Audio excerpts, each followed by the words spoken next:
Hello everybody, welcome back to the stream. Good to see you again. So, yeah, we're going to be doing some fun stuff today, and I'll get into what we'll be doing in just a second here. But before I get into it, I want to remind everyone that Gunforged is available for purchase. It's my 2D roguelite shooter. So yeah, if you purchase that, that'll help me out a lot, and especially if you like 2D roguelite shooters, then it would be a win-win. But I also have my Udemy courses available for sale, which is a great way to support me as well, but also is a great way to learn how to build complete games in the Godot engine. This one is the online cooperative multiplayer course, which teaches you all the high-level networking multiplayer stuff that you need to know to build cooperative multiplayer games in Godot. So I have this course, and I've also got other courses. I've got a C# course. All of them are linked in the description below.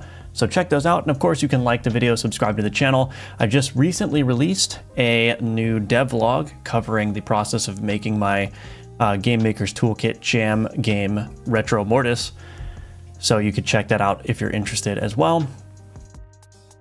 And yeah, so just to recap what's going on in the game here, we're working toward a playtest build. The Steam page for this game is currently in review, so hopefully that will be live sooner rather than later. And then the next step is to set up a Discord and a Patreon and all that stuff. And then after that, I'll be distributing the playtest build, so for people to play. So yeah, a lot of stuff happening, but it's going to take a few weeks to get it all situated. And unfortunately, I don't really have that much to work on for the stream. So what I'm going to do is I'm actually going to do some experimentation. I think it would be fun for today's stream to work on the combat log that a lot of you have been asking about and that I've had written down for a while. So we're going to be doing a little bit of an experiment. We'll create a combat log, see how well it works.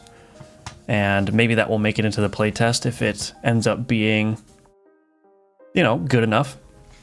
But there's a chance that it won't end up in the playtest. We'll see how it goes. But anyway, hello Rin, welcome back. Always good to see you. Hello. All right, I'm gonna create a new branch, combat log. Just do this on a separate branch so I can just kind of do things with a clear conscience. Okay, so we need to examine exactly what's going on here. I think what I'll do is let's enable the training dummies. So we're going to do generate test map and training dummy.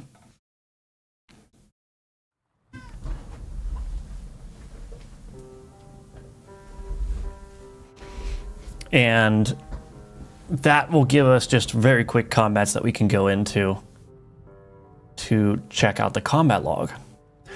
So there's the obvious question of where to put the combat log. I don't know if that's going to be the first thing that I do. I might just print the log to the console first. So we need to figure out how exactly to do that. I think what I'm going to have to do is use this turn history.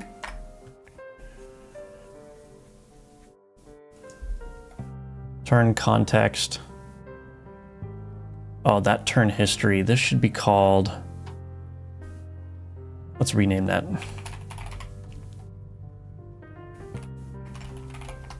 That needs to be renamed to turn history entry.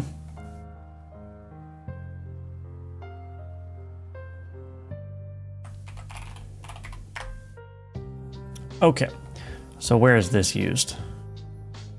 Turn context. Okay, so we've got this turn histories, turn history entry, card abilities executed.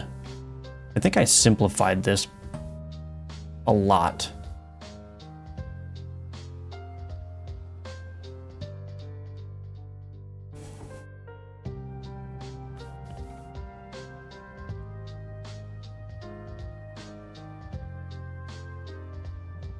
Okay. Hello, Ruin Star. It's game dev time. Yes, indeed. Welcome back to the stream. Good to see you. Okay, so let's do this then. So we've got our turn context here.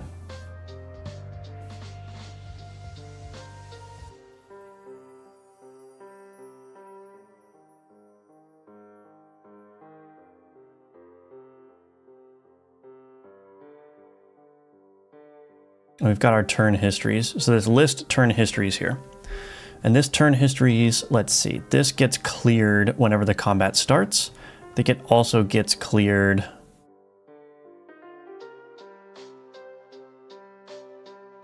Oh no, it doesn't get cleared until the combat starts. Okay, that's nice. So what we can do here is, let's do this.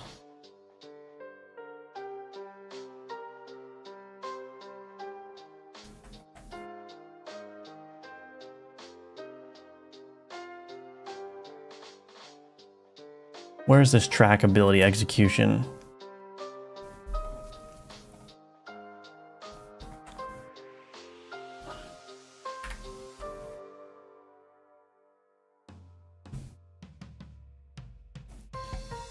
So this card abilities executed entry data. First of all, I'm going to change this all to required here.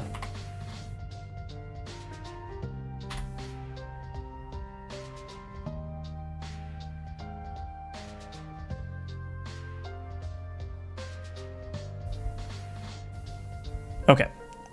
Good morning, happy development. Yes, good morning to you, Ninja Link. Meep, welcome back, Big Cinema. Yeah.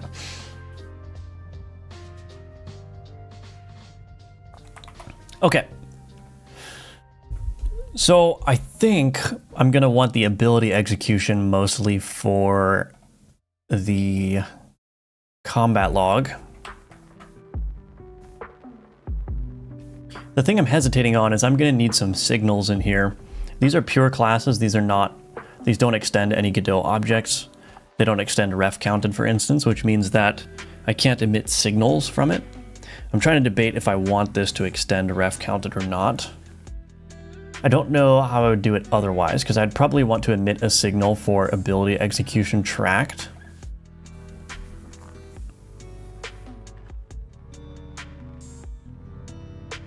And the other tricky part is that this is part of a turn history entry.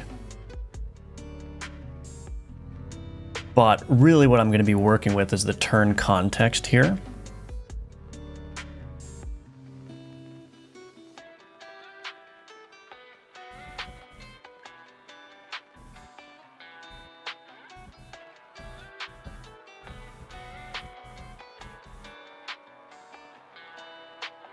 I might have to make these ref counteds.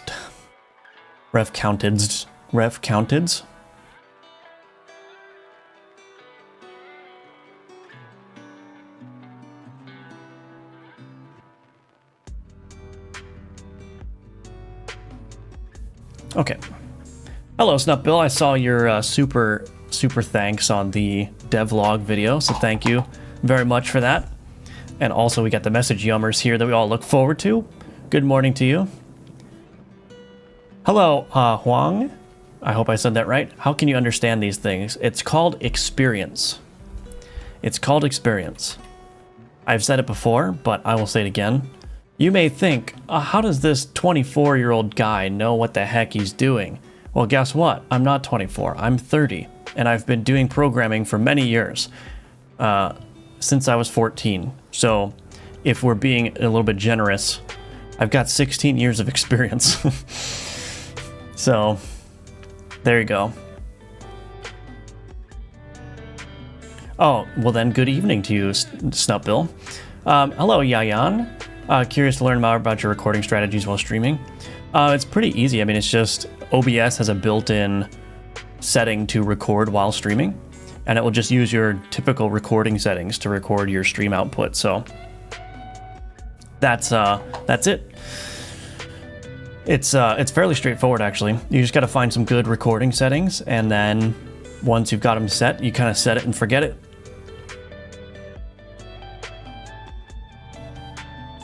Do I want to make these ref counteds? I don't know if I want to make these ref counteds.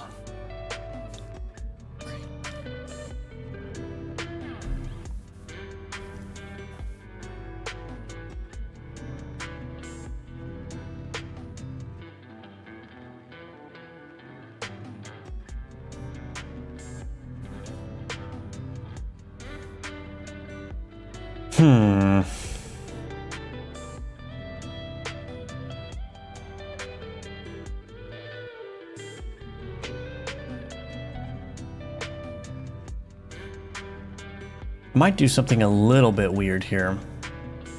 Well, no. Oh yeah, I didn't expect to get stuck this soon.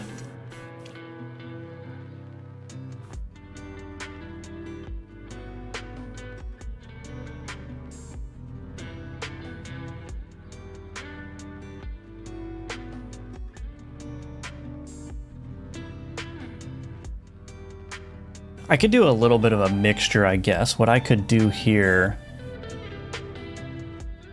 Oh, no, I can't do that.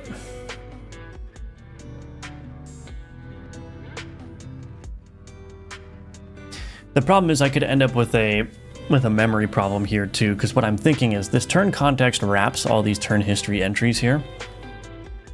But the problem is that I would have to connect to some events inside of the current history, which is owned by this. And so I think that might create like a permanent ref counted reference in here. I'm not sure exactly. I think I should just avoid ref counteds here because that's going to be problematic. So the other thing that I'm thinking about doing is maybe I could just create a combat log event singleton that can just emit from here. It's a little bit not super clean, but that would prevent me from having to create ref counteds from this stuff.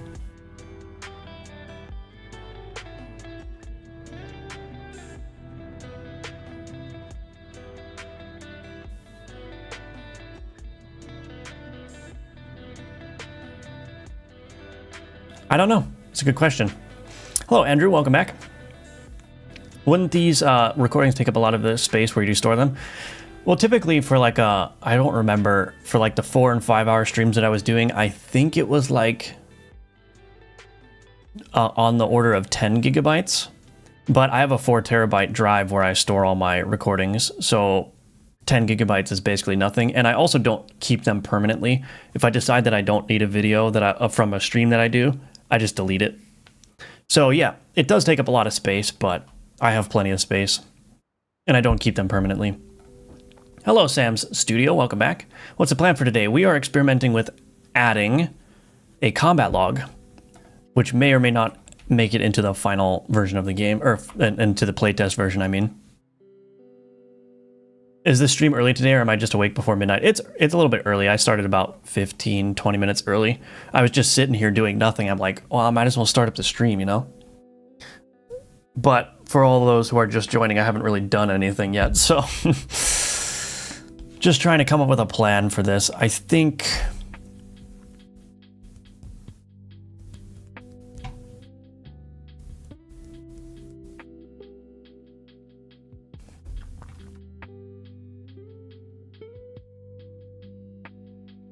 so this turn context actually, why does this have a turn histories in here?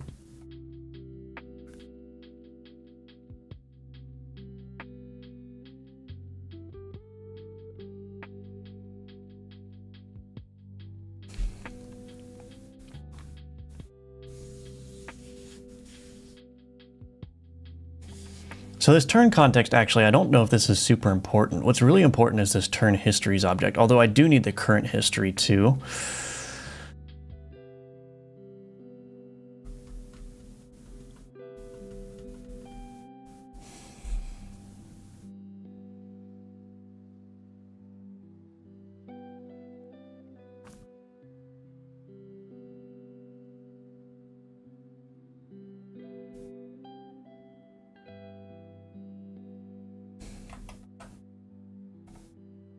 You know what I might do here? Let's just do something very, very simple.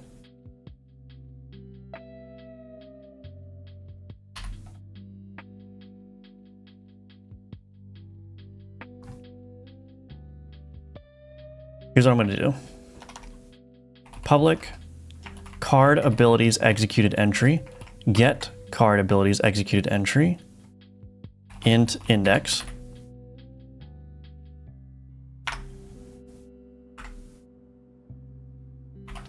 We'll do that. Then in here, what I'm going to do is I'm going to do action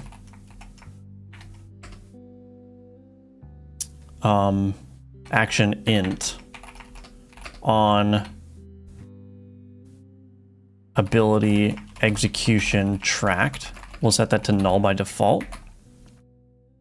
And then in here, what we'll do is track ability execution. We'll do on ability execution tracked dot invoke. This has to be -1. So we're just going to send the index of the entry that was added. And then in my turn manager here, what I'll do is I'll say new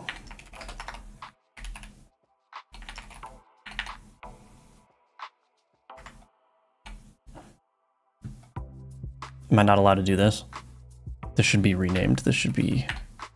No, that's fine. Oh, wait, maybe it shouldn't be. Capital O.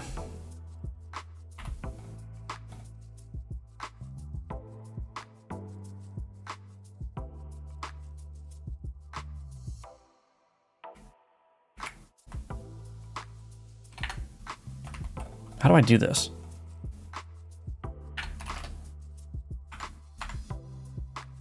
Oh, it's a constructor argument. Right.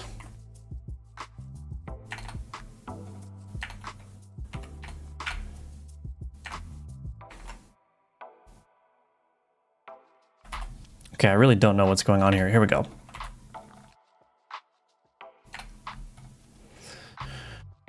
Okay, turn tick, turn manager. Where is this referenced? This is in the run manager here.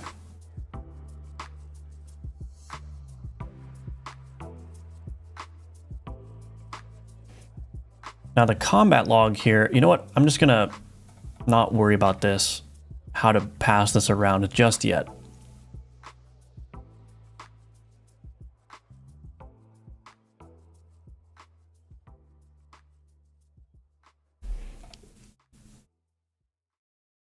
I think what I want to do, let's open up the run manager. Do I want to put like a combat log manager in here? There's a lot of managers, but that might be appropriate. So let's do this.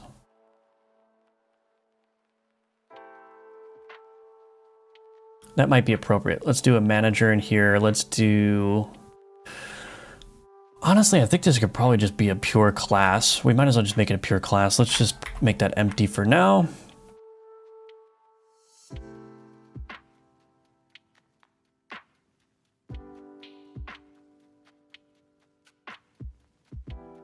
Oh, here we go, manager. New file.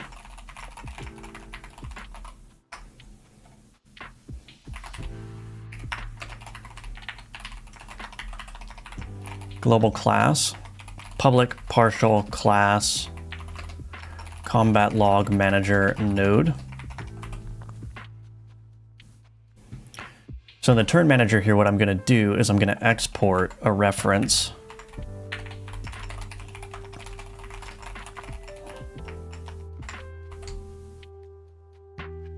And then we'll do this. Public void on ability execution tracked int index, and we'll also pass along the turn history entry.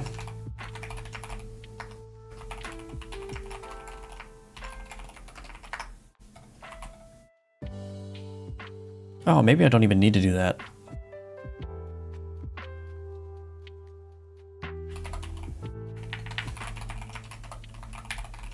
Ability execution index. Okay, and then in the turn manager here, what we'll do is wherever I change that here, combat log manager dot on ability execution tracked index. Oops.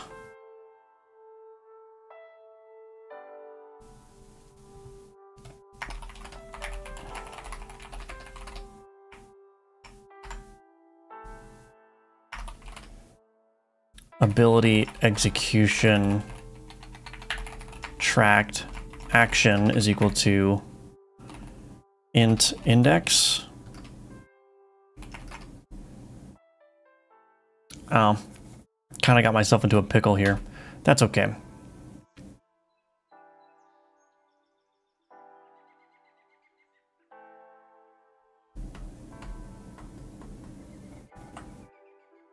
Let's change the action here.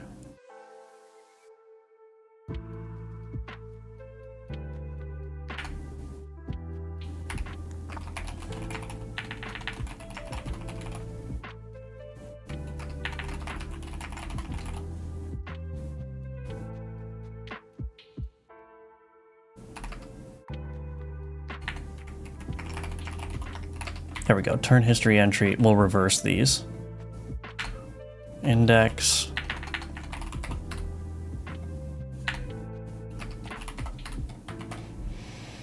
Okay, and then here, swap these around.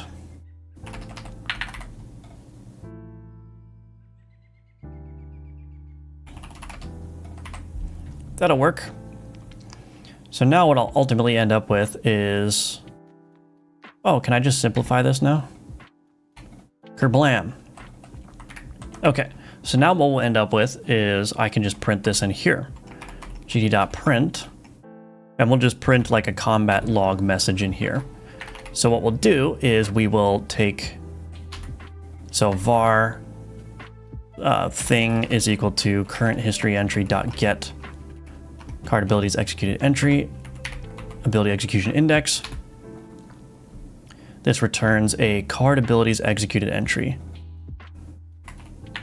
We'll just call it entry, I guess. So this entry now will contain the card that did it, the board that it was executed against, and the ability that was executed.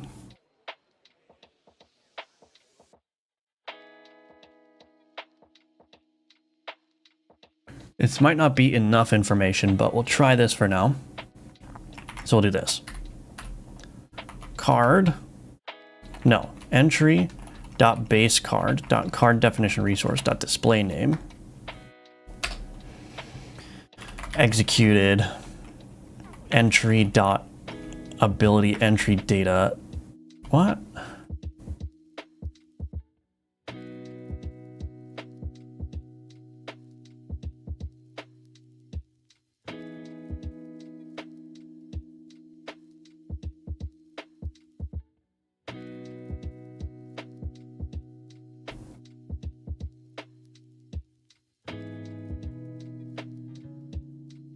Oh, I did this wrong again. Okay. There's a sub list in here.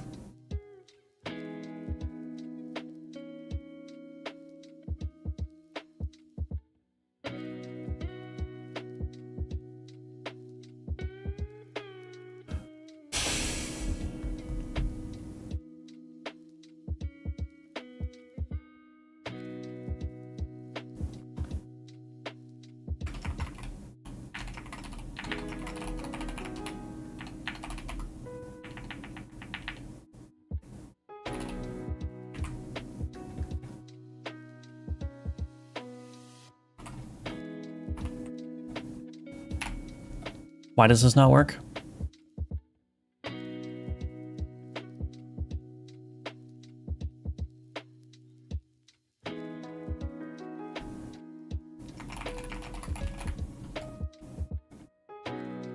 Okay. Maybe I don't even need this int anymore.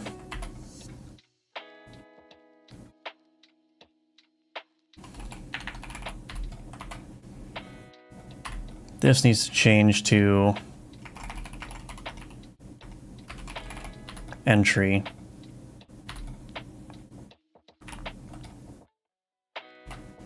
All right, we'll figure this out. No, it's fine now. Okay. Goodness. Love the GMTK recap vid. Awesome. Thank you. Glad you enjoyed it. Oh, I don't speak that language. Good morning, Adam. Always good to see you. Wake up, baby. Firebelly streaming. Hello, Ariane. Welcome, welcome. It's time for Game Dev once again. Yes, indeed. Welcome, Jackie Daytona. Good morning, Chris. Any update on the playtest? Yeah, we're working towards it. I've started the process of getting a Patreon and a Discord set up, and the Steam store page is in review. I still have to finish the playtest build, like just to polish a few things up and then upload it to Steam, and then I got to figure out how to distribute it. So the plan is for anyone that's subscribed at any tier in the Patreon, you'll get a week of early playtest access, and you'll also get an exclusive members only series of Discord channels. And then it will go public for everyone else probably a week later. So if you're not a member of the Patreon, it's fine. You'll still get access to the Discord if you want to. You'll still have access to the playtest, but the people who are donating monthly are going to get early access to everything. And again, what's interesting is that the way I'm setting it up right now is the highest Patreon tier is going to give you unlimited access to all of my course content. So, and it's going to be Well, it depends on how long you stay subscribed, I guess, but it would be cheaper probably to pay for 1 month of the Patreon than to buy all the courses individually. So yeah, that'll just be an extra perk that you'll get. In addition to, oh, and the other thing too, here's what I'm going to do. Tell me what you think about this. If you subscribe to the highest Patreon tier at any point during the development of Alchemortis, your name will be listed in the game credits. So I think that's pretty cool. Just a little bit of an extra incentive for those who want to give a little bit extra. And I think the tiers are going to be very reasonable too. Like, they're not going to be super expensive. So hopefully you guys enjoy it. I can make tweaks as necessary, but I want to, everything is basically still going to be open to the public. It's just that the people who donate on a month-to-month basis are going to get some early access and things like that. Really enjoyed your new video, by the way. Thank you. Thank you. Huge, yeah. I'm trying to make it super appealing to donate on a monthly basis. So we'll see. We'll see how it goes. Or replacement YouTube membership, I guess, or is that still on the back burner? I don't think I'm going to do YouTube memberships for a couple of reasons. One, it's hard to connect Discord and YouTube, whereas Patreon has an integration that will automatically assign Discord roles to people based on their subscription status. And two, the Patreon cut is much, much, much smaller than the YouTube cut. YouTube takes 30%, so I think Patreon is only 5% or 7% or something. So yeah, it's greed. It's pure greed.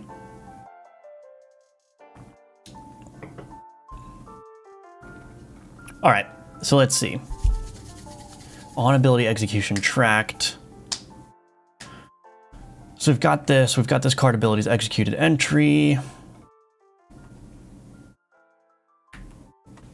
So let's do this. var latest entry is equal to current history entry dot, no, is equal to ability. Let's call this execution entry. Execution entry dot ability dot last. Can I do this? Can I do, I forgot, does that work? Let me ask the AI. No, ask GPT 4.1. Does this get the last entry in a list?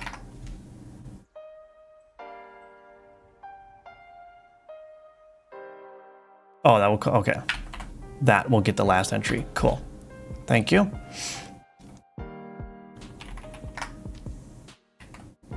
So we are going to need the execution entry base card executed latest entry dot ability.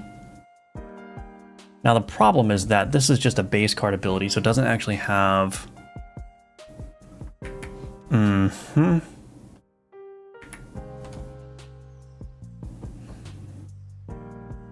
Well, this is not going to work. I'm definitely going to need some more data here, but let's just see if I can get this to work. So let's build. Shrimp. Oh, it's Yummers backwards. Thank you, A the Ant, for the $2 donation. Very much appreciate that. Very generous. Yummers backwards. You've got competition, Snupbill.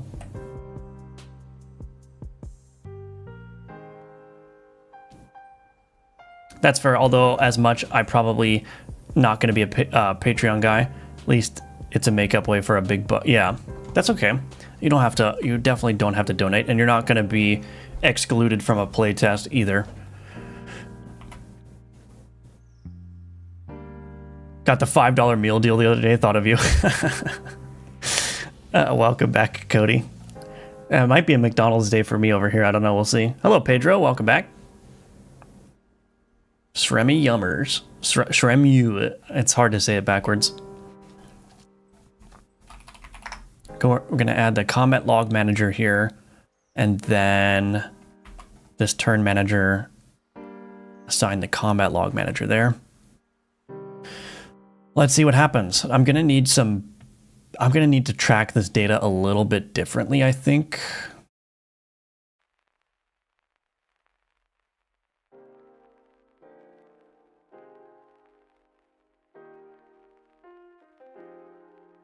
Salamander executed, simple damage, damage, simple fire, fire, simple heal, heal.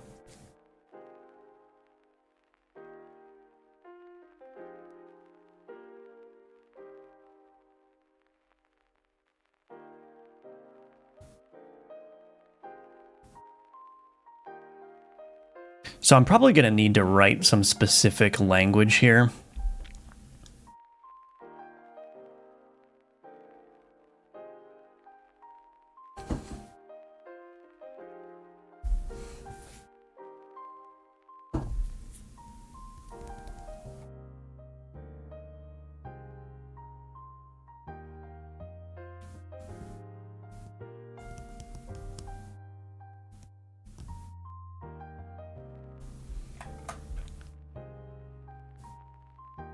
I'm probably going to need to track the cards that it executes against too. So let's do one thing at a time here.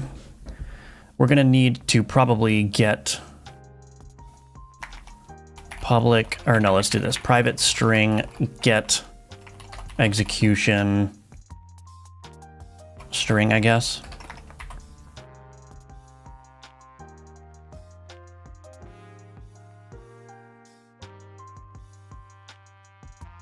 Base card ability for ability. Okay. Var text is equal to for ability switch.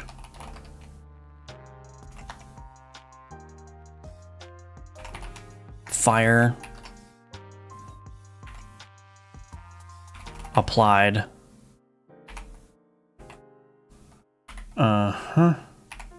I don't have like the magnitude either. Let's do this. I think this is an I ability magnitude, yeah. So magnitude is equal to for ability.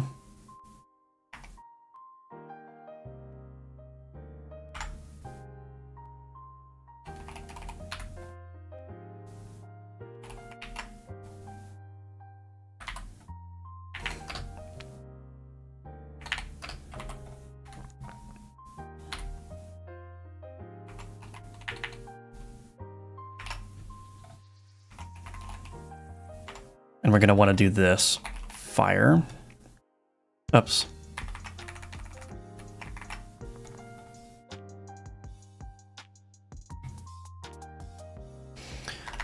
Okay, so var execution string is equal to get execution string for latest entry dot ability.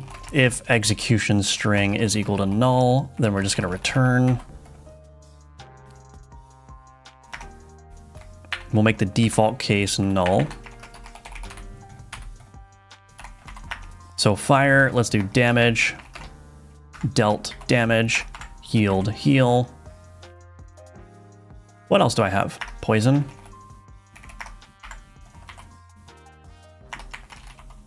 Shield. This is actually preserve. So there's definitely room to make this a little bit more complex, but... And then we're going to return text. So I actually don't need this. I can just do return.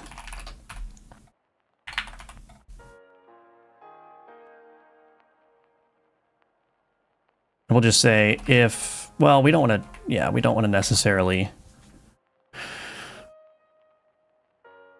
remove the magnitude, because there's also going to be like a paralysis, right? But I need to know which cards the paralysis applied to, so that's going to be a little bit tricky.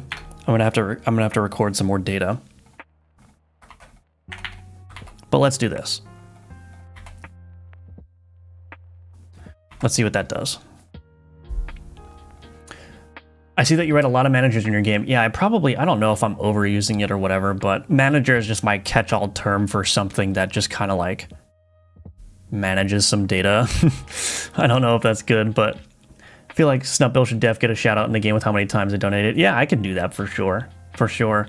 Just embed AI that reads the raw logs and summarizes it on the fly for the player. That would be so nice. Like if LLMs, I think there's a future state where consumer devices have specifically dedicated AI chips with maybe even the models, the large language models, built into the chip themselves, so there's no internet access required. And then something like doing that in these kind of games would be a lot easier, but we're not there yet, so.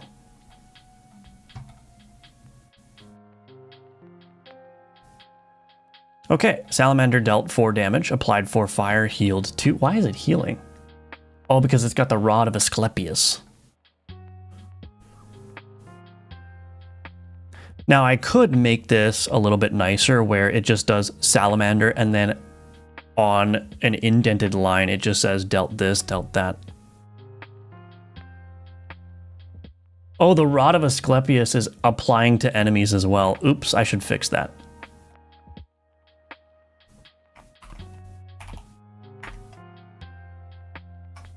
Ah! What are you doing? Go away.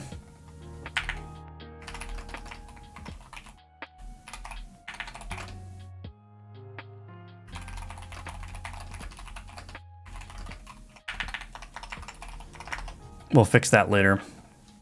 But yeah, we've got a really rough combat log here now.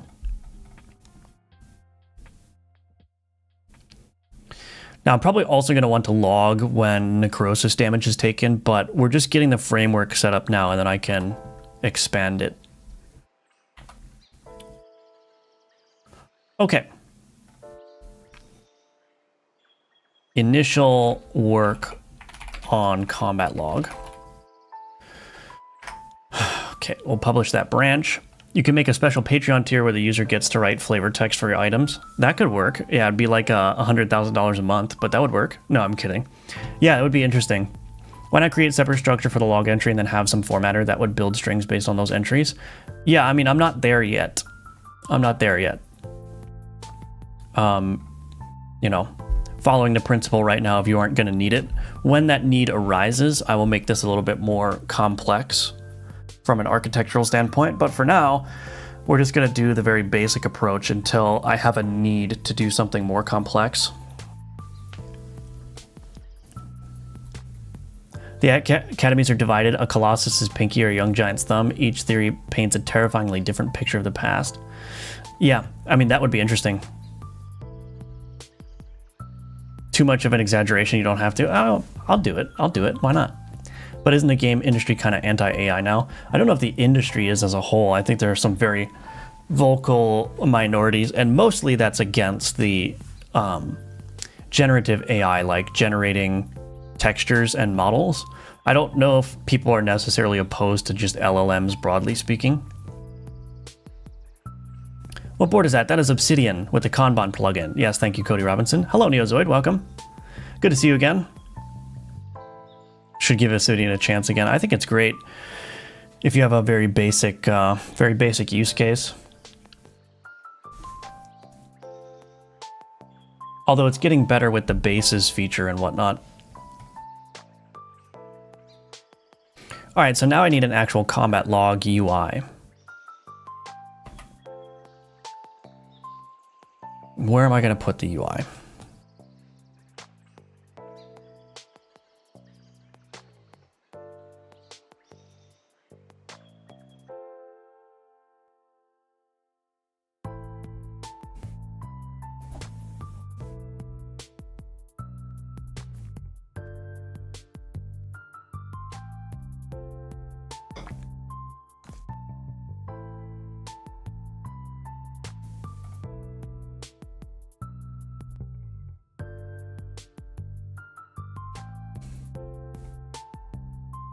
It definitely needs to be toggleable.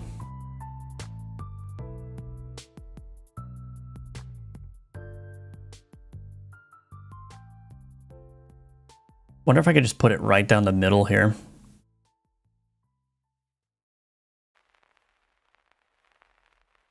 Or just down in the corner.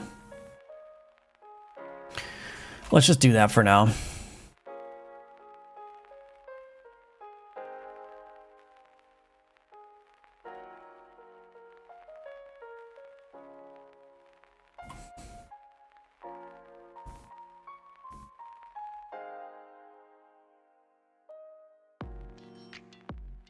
$102.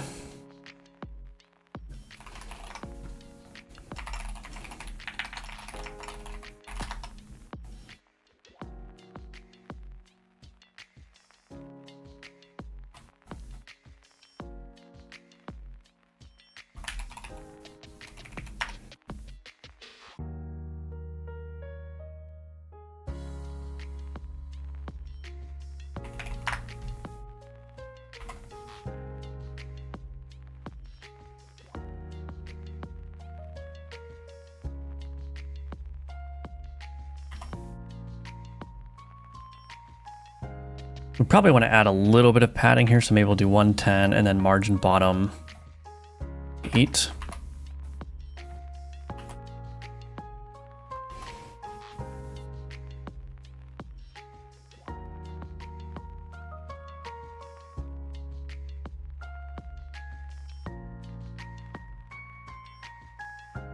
Now the question is, do I just want to do one giant rich text label?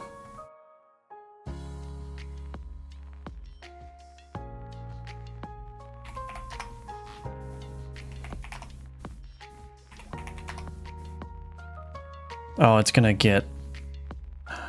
Maybe I should just do 128.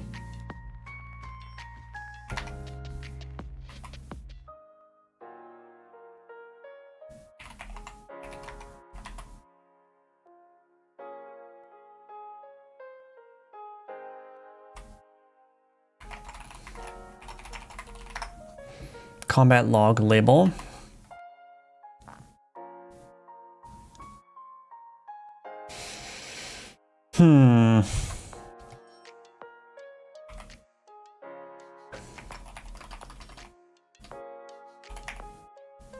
This is a test, yo.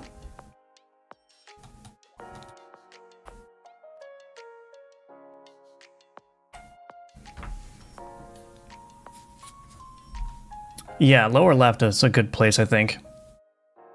Are you okay, Firebelly? Don't lost the fire. Yeah, I'm good. Welcome back, Kelso. Hello, Nabil. I'm a new subscriber. Welcome, welcome. Always good to see new people here.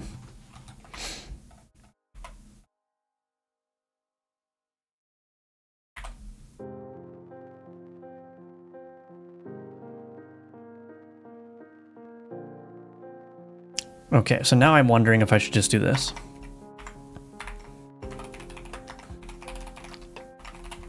No.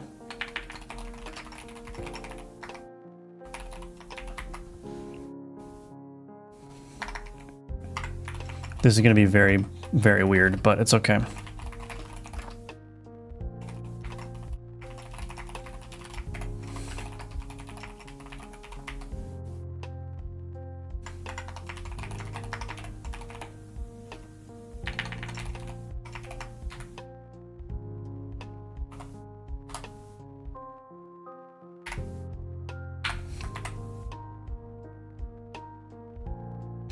All right, so then the drawer UI now, what I'll do.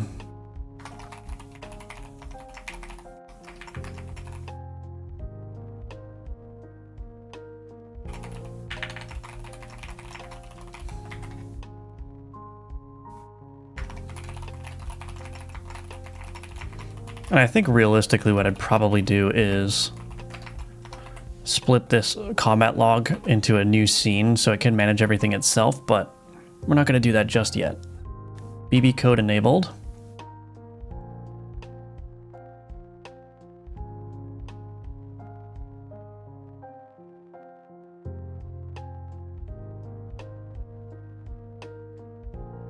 Oh, maybe I don't need a scroll container for this.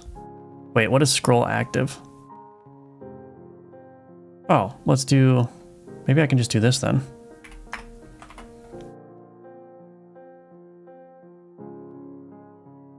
Shrink begin, shrink end, nope. Shrink begin, shrink end.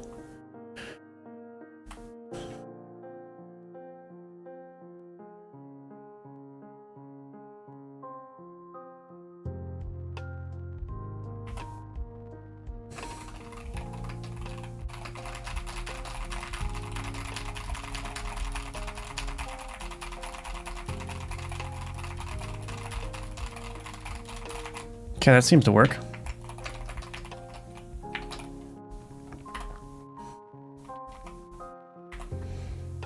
All right, is there a special way of appending things to a rich text label?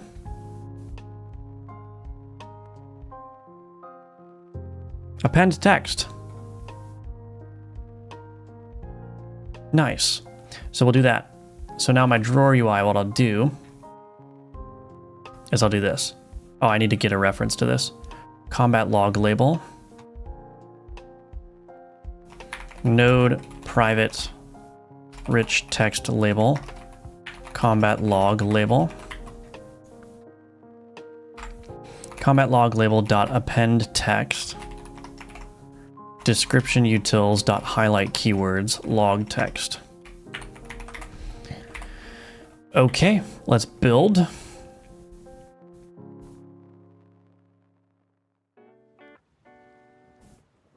What is that, Aliant? Hello, V, welcome back. What is the next project you're going to finish this time, Firebelly? I'm working on a combat log right now. Love this testing method, yeah. Working on a combat log. So we got the combat log manager there. Boom. Let's see what happens. Let's see what happens. Oh, that text is still there, but that's all right. Obviously, we're going to want to make that different. Let's see what happens. Oh, it's not doing a new line.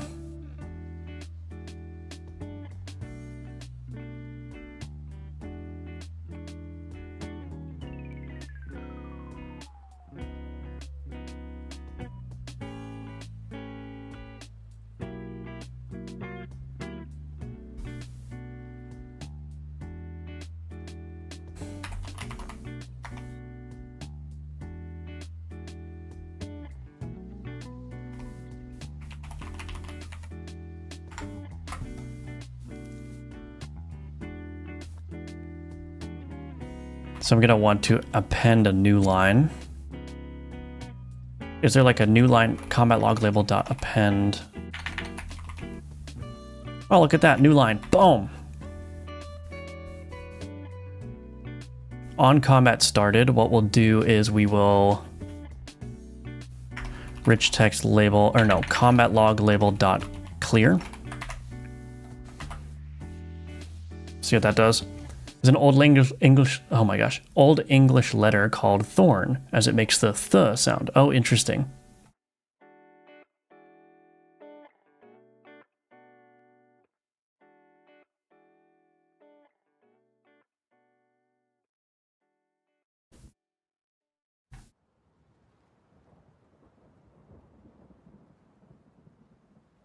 Right, this is wrong. This needs to be...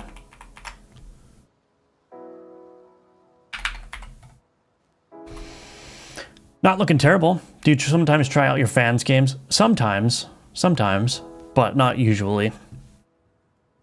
It depends.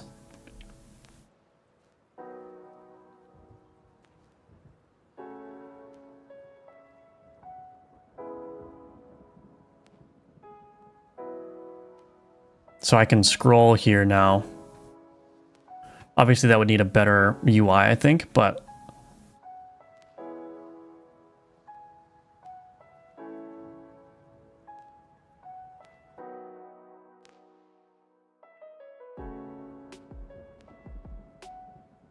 a thief would be thief.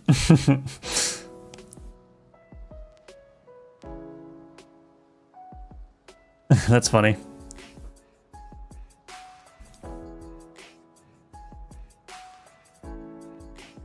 This is looking pretty good, actually.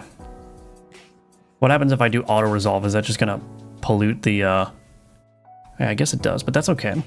Let's give it a more of a real world shot now.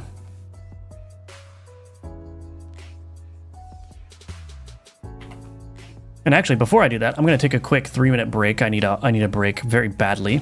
And when I come back, we're going to give that a test here and see if it feels good in like a normal combat situation.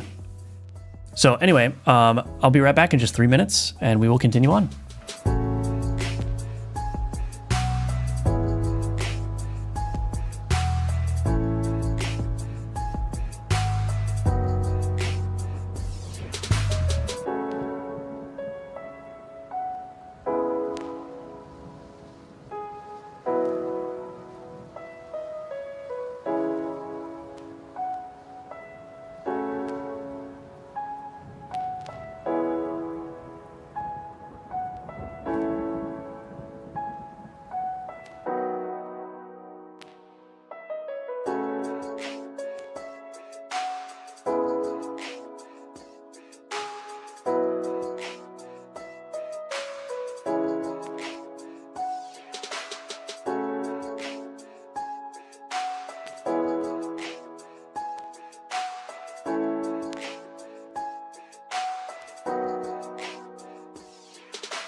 All right, I'm back. Much better. Fade out the text a little when not mousing over it. I cannot do transparency, but I could think about maybe different ways of fading it out. The idea is that you'll have a toggle button where you can bring the combat log up if you want. I don't think it's going to be like an ever-present thing. But yeah, definitely need to make it disappear to some extent. Old English had no correct ways to spell anything. Yeah.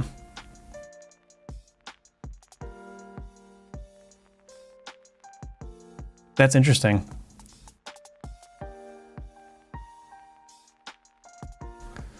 All right, let's see what this does.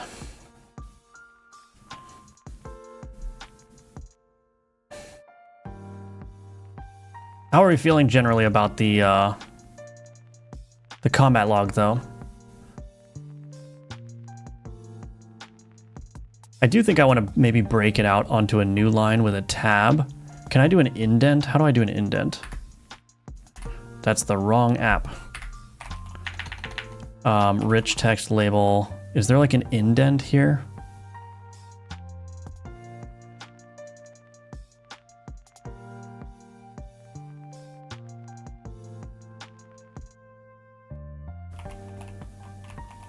Push indent. Indent tag to the tag stack.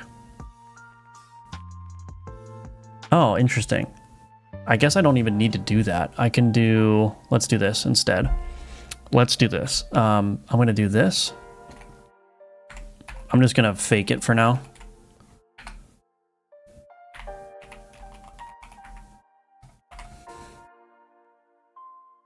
So we're going to do the name of the card, new line, indent, and then the execution string, which is probably going to look better anyway if a card does multiple abilities.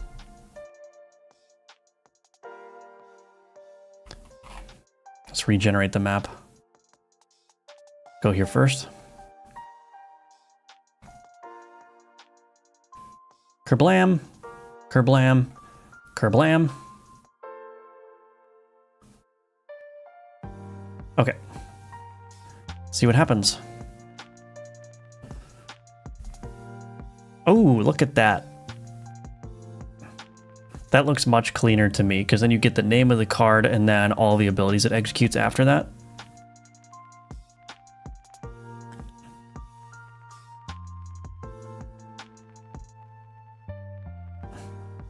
All right, let's go to the next one.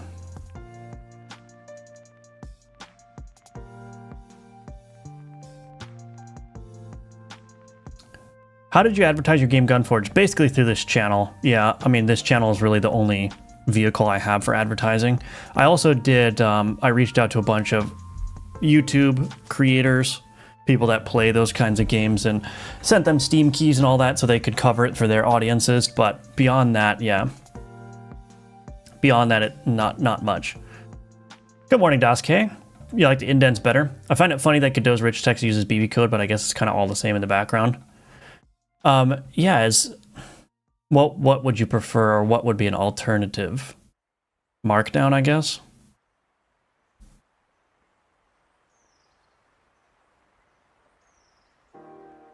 I'm gonna backtrack a little bit. Hee.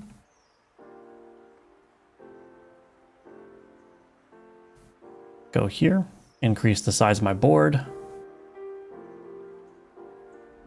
Let's put the axe here.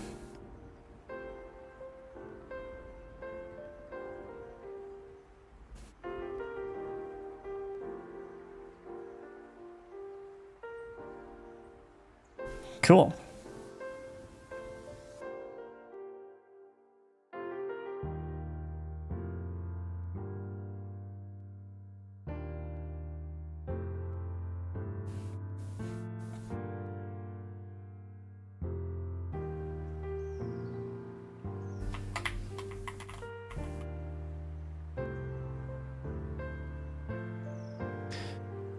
I think it's looking pretty good.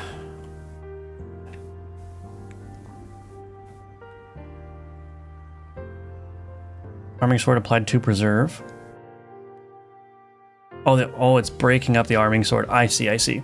So it's breaking up the multiple abilities. So I need to fix that too. So what do I need to do? Let me think. Execution. Oh,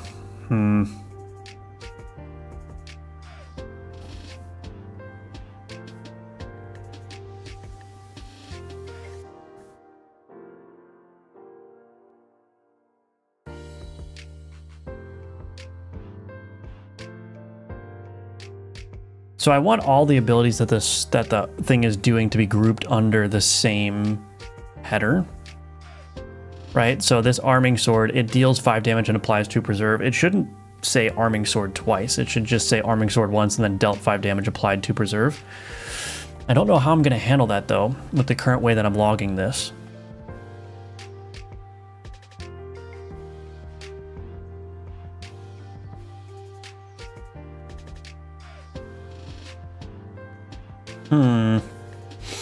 I could do something hacky maybe.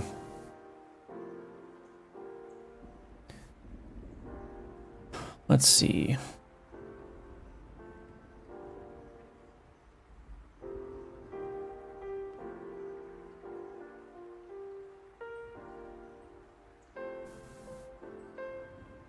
I wonder if I could just...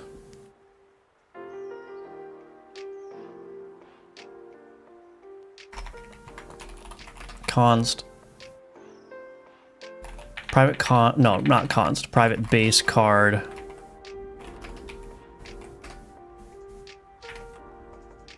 Last logged card.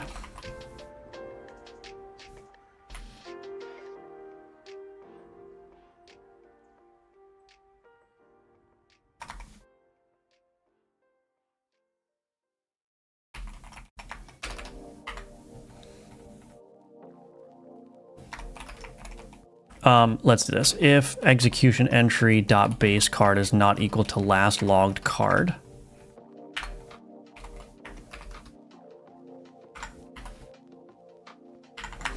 var string is equal to this. Oh, var, whatever, that. And then what we'll do is we'll say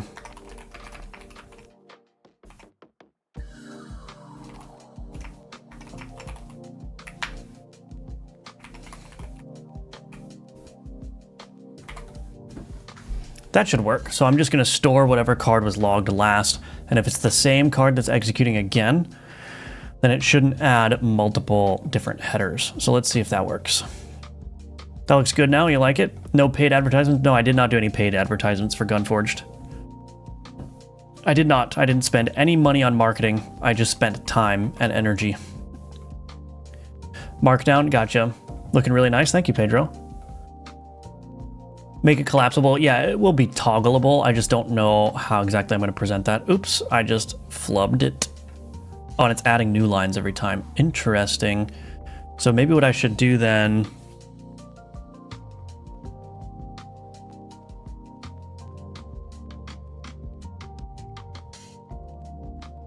Oh, this needs to go away, and then I need to put the new line here. That's what I need to do. My mind had expected HTML. I missed how you're getting the events, but maybe keep track of what was the last card to trigger text if it's the same. Yep, that's exactly what I'm doing. W. I scrolled back in the video, but I cannot see how the combat logger knows how to color fire to red, heal to green. So how does it work? I have a separate, so I've created a system where any tag that needs to be highlighted needs to be put in double brackets. So what happens here is this actually ends up getting resolved to applied for poison like this. So this is the actual string that will come out of this. And then I have inside of my description utils, this is a static class. I've got a bunch of keywords here mapped to what color they need to be. And then it's just a matter of running a regex against, or a regular expression against a string of text where it finds anything that's wrapped in this double curly braces like that. And it will match it up to the word and the color it needs to be.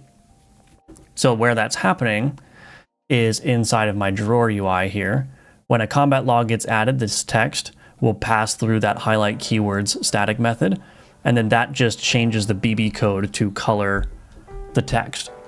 So the highlight keywords here, basically all it does is it just creates this color BB code, which just wraps a colored tag around a string. That's all it does.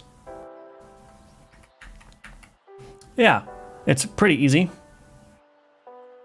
No paid advertisements is a huge W because maximum profit. Maybe, I don't know, it's possible that I could have done better with paid advertisements, but I don't know for sure.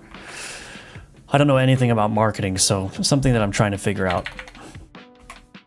Anyway, let's see what's going on here. Why do I not have... All right, it's fine.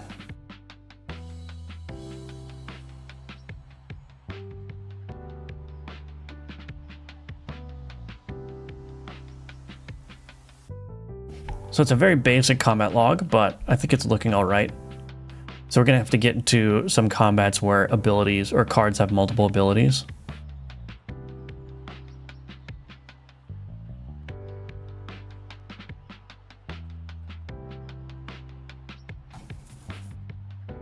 Villager Torch. Let's see what this one does.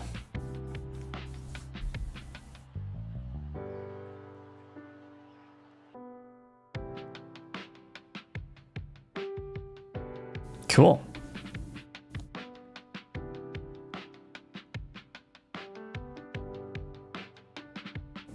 I've seen a few YouTubers who had marketed their game with paid advertisements but didn't get much profit. Yeah, I mean, that would probably be my case too. I feel like you need to know how to effectively run paid advertisements. I don't think it's as simple as just like... You have to know what you're doing, is basically what I'm trying to say.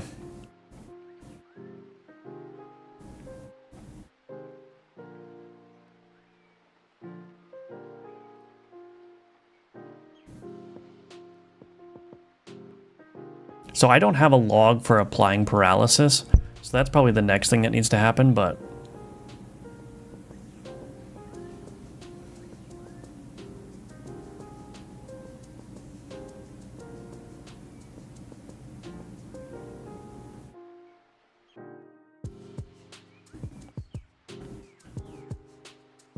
So yeah, we got a nice little combat log here now.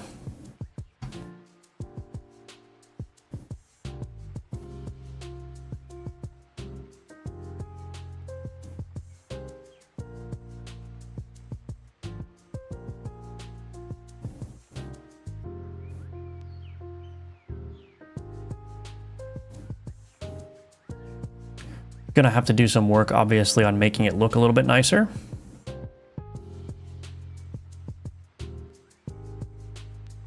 Let's do some alchemy, though. I went the wrong way. That's okay. Let's do some alchemy. I'm gonna mix these two together.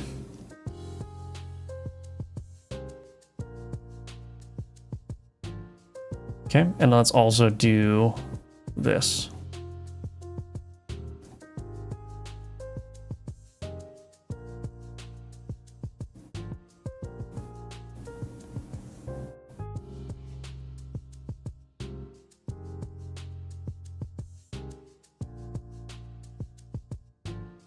So now we've got, yeah, very nice groupings here. Sweet. So yeah, there's obviously a lot more, because like for paralysis and other things, I'm gonna have to log like which cards were affected, because paralysis gets applied against certain cards, right?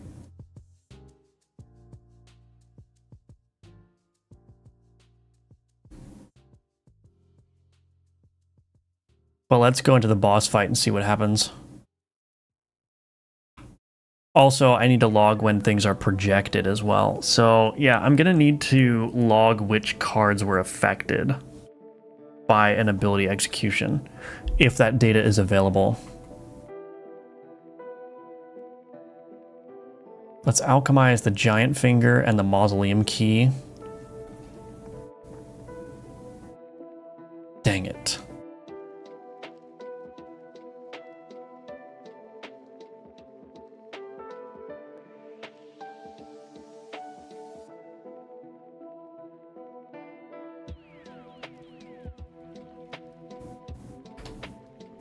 All right, let's see what happens.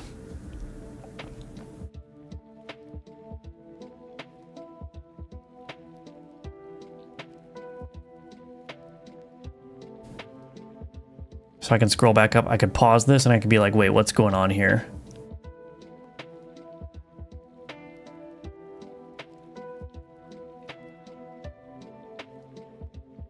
Why is the carrot applying preserve? Oh, because it has preserve on it. Forgot. Villager dealt 7 damage, applied 10 fire, and healed 5. Goodness gracious. Prisoner dealt 10 damage, applied 10 fire. Wait, did I just see a heal 0? Chicken healed 0. Oh, because it probably damaged shield. So I'm probably going to need to break down the damage into shield damage as well. So there's a lot more like granularity I can get with this, but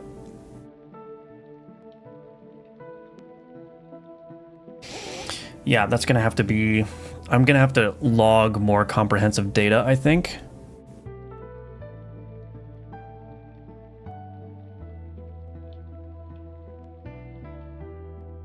I'm going to die. Rip. Rip me, but I can sacrifice these things, no worry.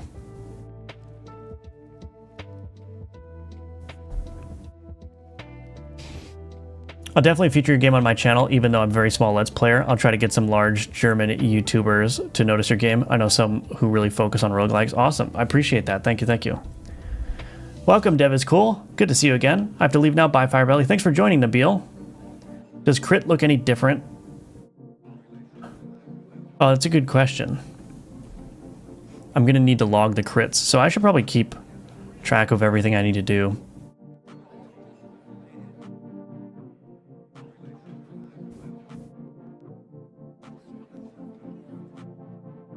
So I'll just kind of put this as in progress. So track crits, track shield damage before health damage, track paralysis applied to cards, track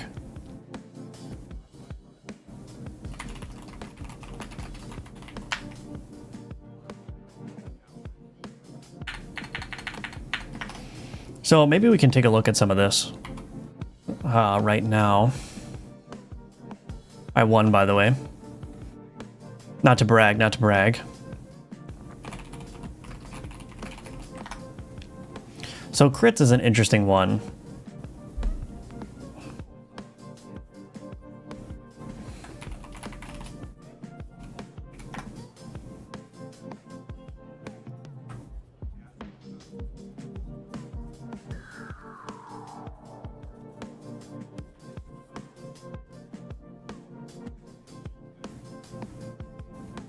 Damage dealt entry. So I have this damage dealt entry. Maybe I should... How does this work? Oh, so it tracks the damage. Ah, I see.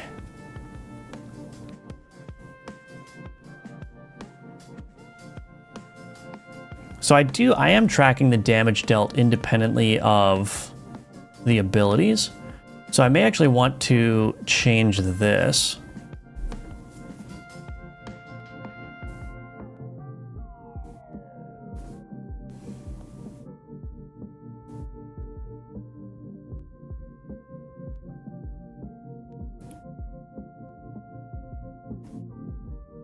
Track damage dealt.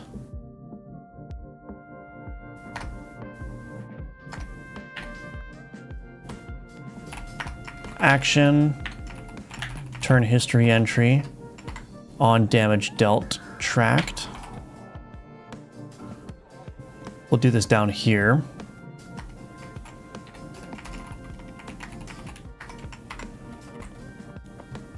Okay, go to our turn manager. Public void on damage dealt tracked. Let me just do this. So I think largely speaking,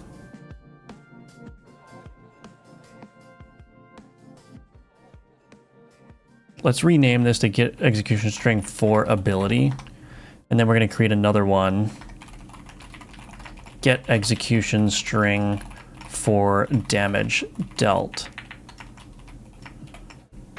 And this is going to be turn history entry dot damage dealt entry.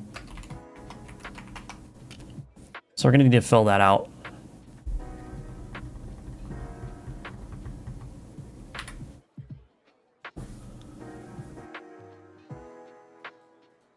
I might as well just copy this, copy and paste this. We'll merge these later.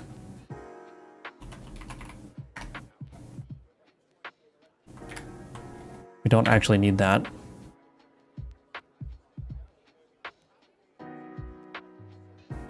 Now this, oh, buy card, yeah. Buy card.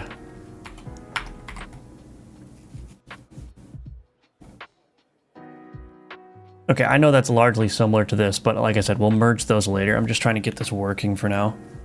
So now the damage dealt entry, it has these damage types. Physical, fire, necrotic, poison, shield, heal.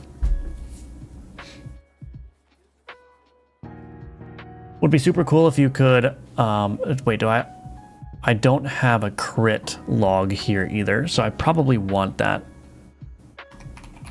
Is that going to be easy? Would be super cool if you could hover the card display name and it would highlight the card on the board, so now you can know which chicken is doing what when multiple of the same card. Yeah, I agree. I think that should be possible with the rich text label, but I have to figure that out. GG, yes indeed. Kind of have watching at work. Obsidian user spotted. Cannot wait to make use of the new bases feature for my game. Yeah, I got to get into bases. I haven't really looked too much into it, and my vault is not that complex, so I don't even know if bases would be super useful, but maybe I can find a way of managing it. Just add an exclamation after the number for a crit. Yeah, I think that would work. But I do need to log whether it was a critical damage thing. Let's just return null so this stops complaining. And then in my turn manager here, there. Okay, so now I need to figure out, I made this a required property.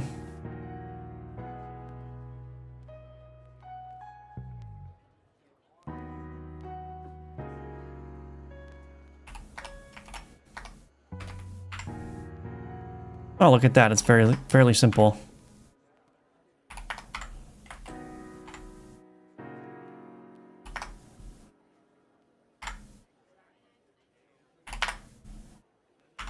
I love the required keyword. Okay. So now I have the critical data. That was relatively easy.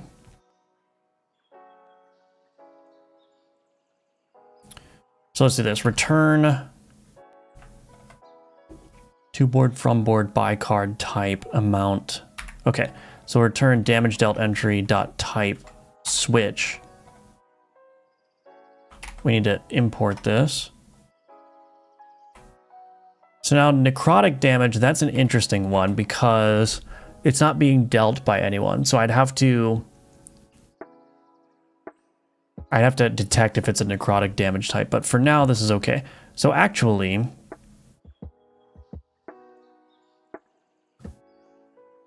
this all should go away. Heal is not a damage type, so I can get rid of this.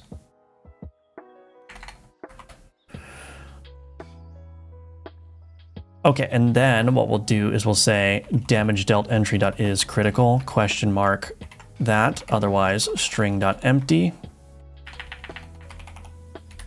I think this needs to be in parentheses to work. Let's just do this. Var critical text.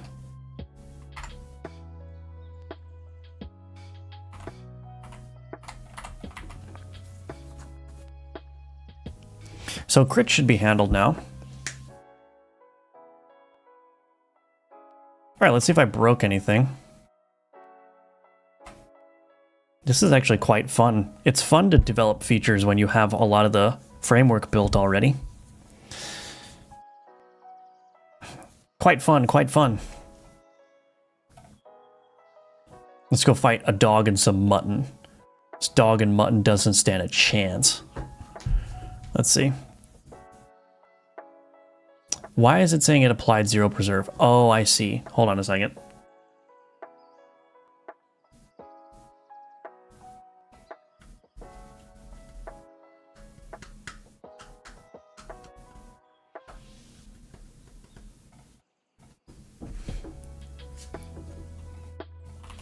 dealt 0 preserve damage. This, can I add another condition here? Can I add another condition here? Condition here like damage dealt entry dot amount greater than 0.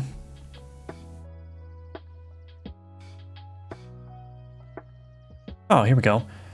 When damage dealt entry dot amount greater than 0. So I'm logging the shield damage that you do separate from the physical damage. So that means that, let's say that you deal 8 damage and the enemy has 4 shield. What will happen is it will say it dealt 4 shield damage and then dealt 4 damage, right? So you get a breakdown now of how much damage is being intercepted by the various damage types. I think that should work.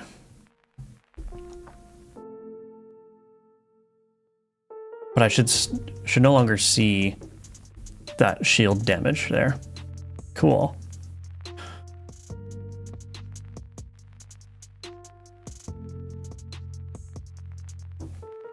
Cool. Let's keep playing and see what happens. Enchant.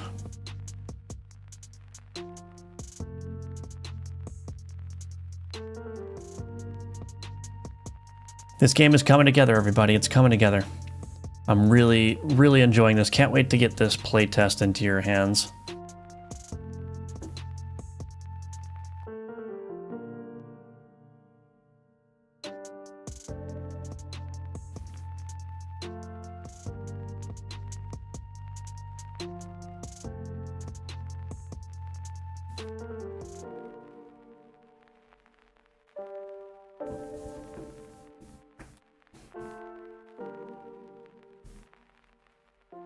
Oh, this is kind of a tough board, actually. I might die here. No, I'm not going to die. Why did the skeleton warrior deal 12 damage twice?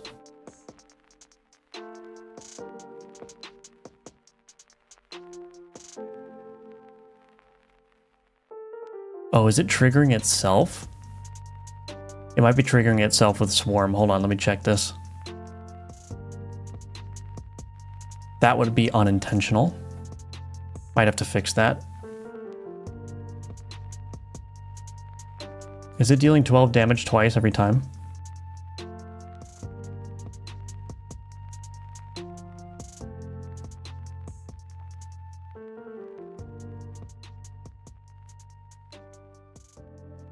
Oh, maybe it just executed twice in a row.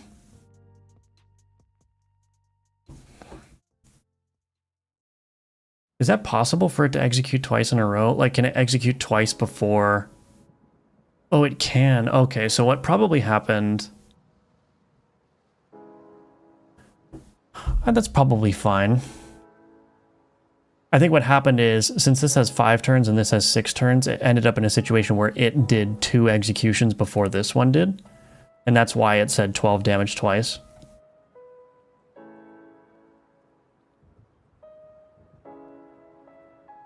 Oh, look at that. See, look. Axe dealt 4 preserve damage and 10 damage.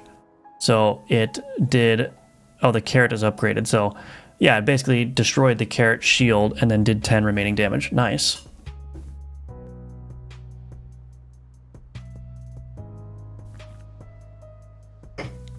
Very cool. This is working out pretty good.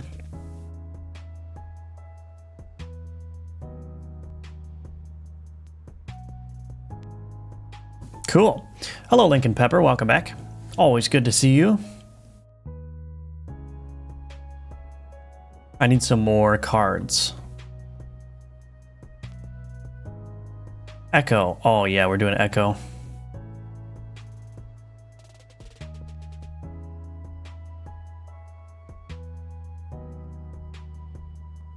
Voodoo Doll. I haven't seen that one in a while.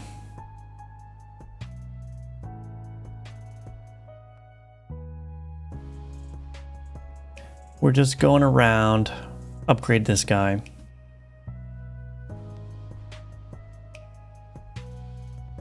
Oh my gosh. That is a beefy villager. It's not enough, though. It's not enough villagers, sorry to say.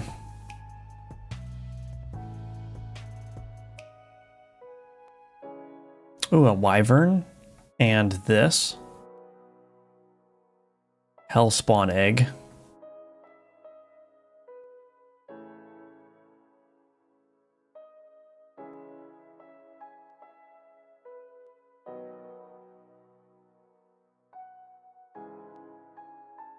It's free money.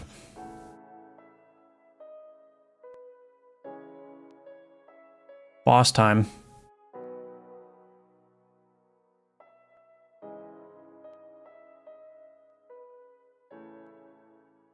Okay, let's see what happens. Oh, that needs to be cleared too.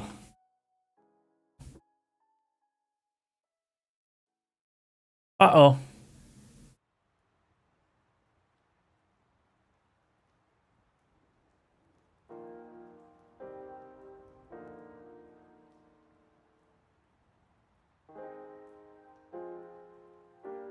Something happened. I just got a soft lock. What happened?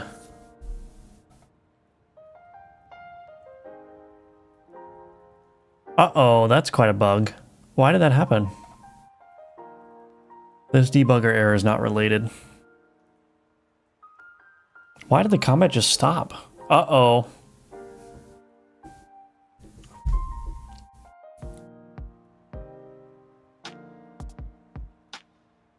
But when I clicked auto-resolve, it worked.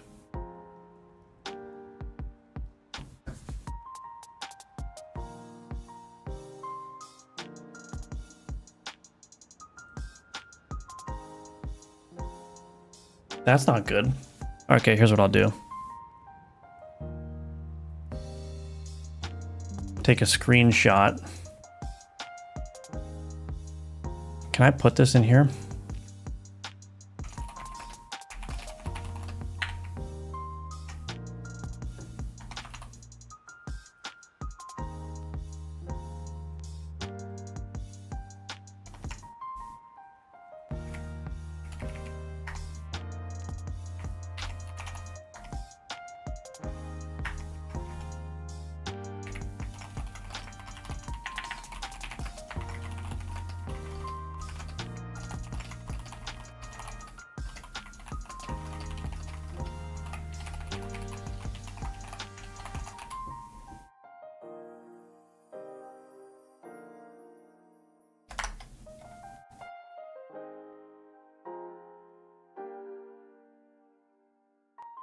Okay, so what I'll probably have to do is recreate these conditions and see if I can reproduce that bug. It's not good if your auto battler game just freezes up mid-combat. That would be bad. Looks great since Monday. What fire cards did you add? I added a wyvern hatchling and also a funeral pyre. It's going to be sick with sound effects. Yeah, sound effects are largely in the game right now. I just haven't shown them on stream yet. Build a dice, it could your game play more. I don't know what you mean. Boss HP is 0. Yeah, I mean, that was before. When I clicked auto-resolve, it worked. But it got stuck at like 40 HP. Yeah, that's what I'm going to do, Wooius. That's a good idea. Could it not be related to something in inventory? It shouldn't be related to something in inventory because these things don't tick during combat, so I'm pretty confident that it's not related, but I guess what I can do is just take a screenshot of the inventory as well, just in case.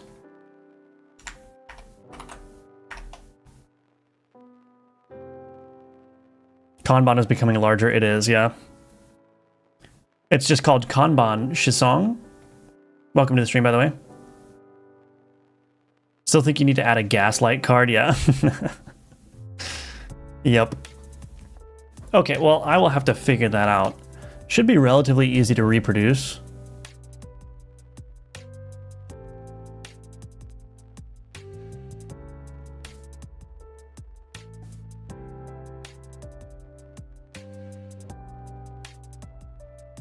Yeah, I'm gonna have to reproduce that for sure. Okay. I hope it's reproducible. If the bug is not reproducible, that's gonna be very bad. All right.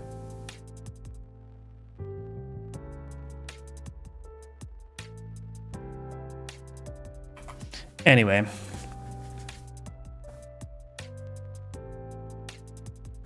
So what's the next thing? We gotta track paralysis and stuff.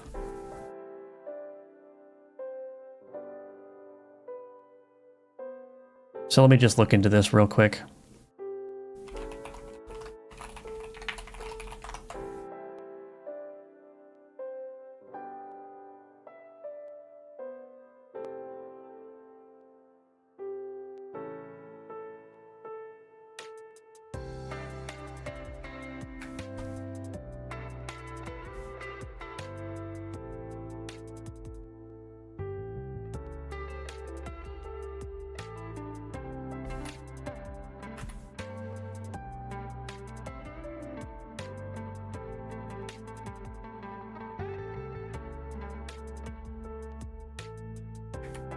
Do I want to add the ability target info to this as well?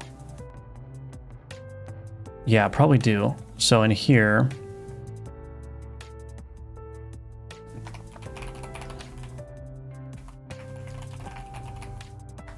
where is this at?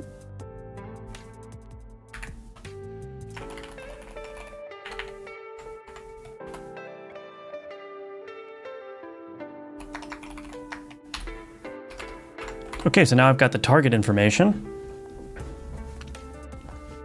which means that I should be able to log when, like, paralysis, for instance, applies to an enemy. So let's see, where am I going to do that? Combat log manager, on ability execution track, get execution string for ability. Let's do paralysis.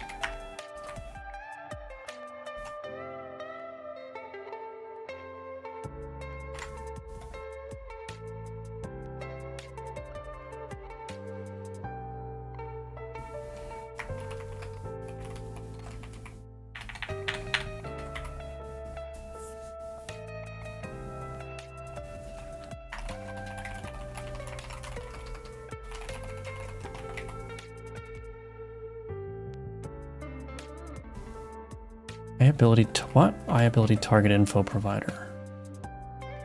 What is going on here? iBoard queryable.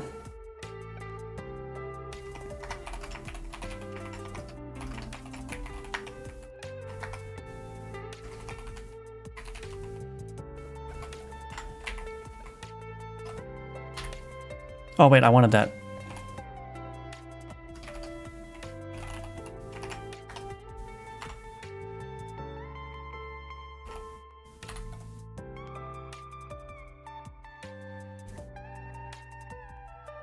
Oh, I need the target info.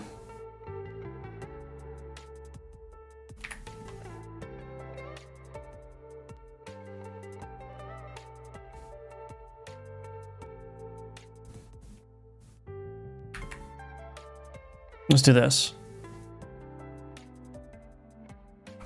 Card. Oh, let's do latest entry, I guess.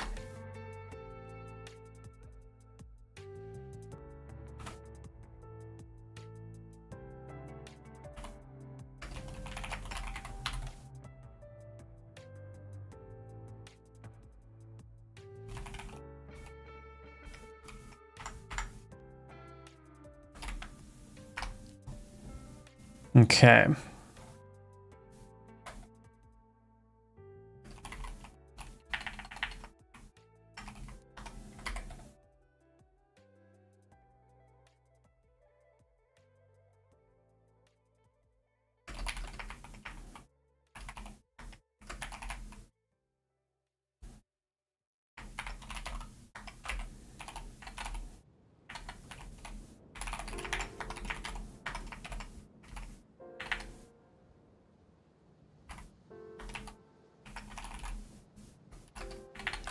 I've got all these utilities for writing out language stuff.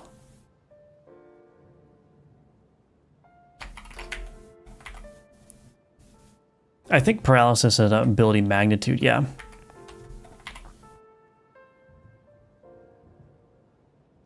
All right, let's see if paralysis works. Let's do this. Enable player cards. I think it's called Medusa Head. Your C# tutorials are great. I think there needs more learning resource for new version of Godot C# development. Yeah, there's quite a dearth of C# content, but I think that's changing. Dice roller, because I see your game like Assassin's Creed, how to play. I'm sorry, Kelso, I don't know what you're talking about with dice rolling. And I'm not familiar with how Assassin's Creed works or what orlog is. Do you recommend using Git even if I'm a solo developer? Yes, absolutely. Yep. Absolutely. Hello, Getamail. I hope I said your name correctly. Longtime lurker. Game's looking good. What's the chill playlist you always have playing during your streams? It's from a channel called TheRelaxedMovement. It's just royalty-free music that you can play for streams and whatnot. So it's called, I think I have it listed as in the credits of the description, actually. You're welcome. What's your opinion on composition versus inheritance?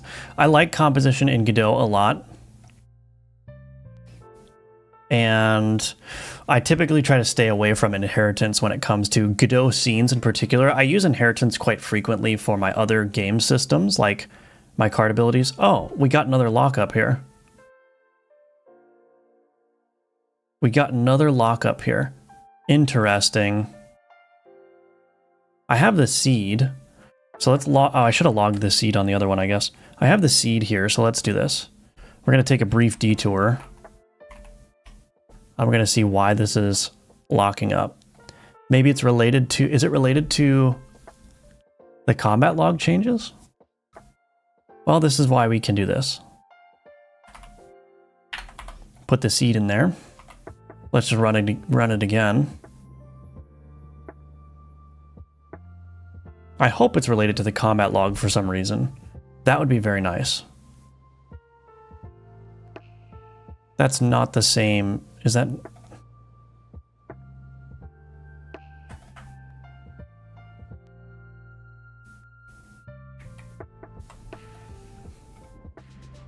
Was that the same board?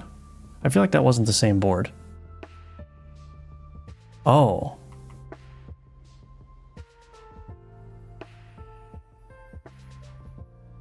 Did I break my seeded runs stuff?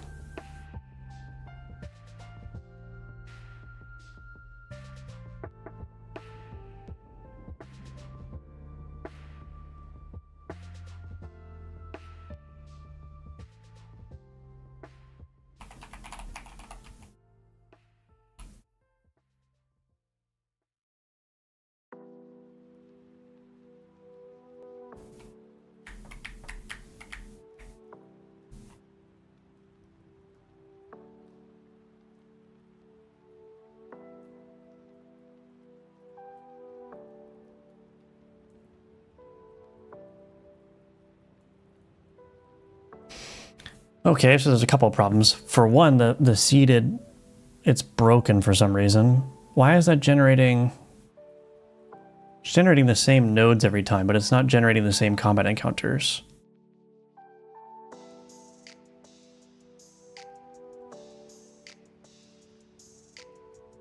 Uh-huh, that's a problem.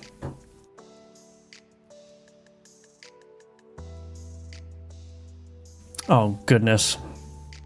All right, I guess I'm gonna have to log that as a bug too.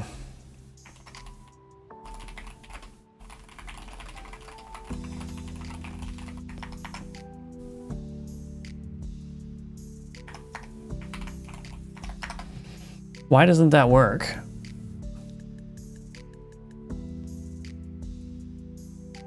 Create nodes, assign. So all this stuff is correct.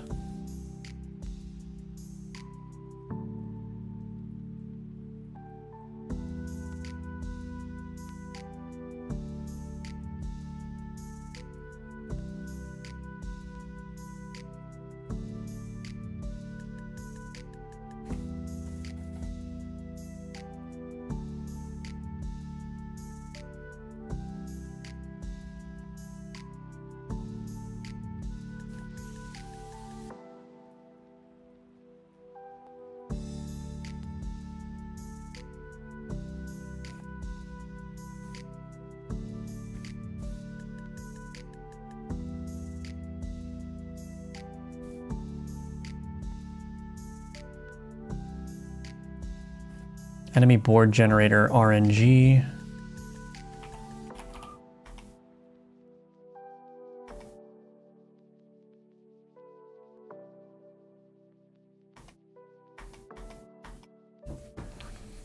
Okay, I don't know why in the world this is not working.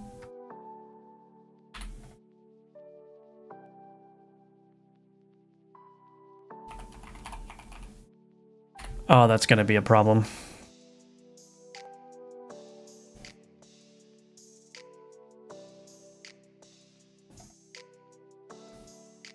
I guess we're going to have to figure that one out later.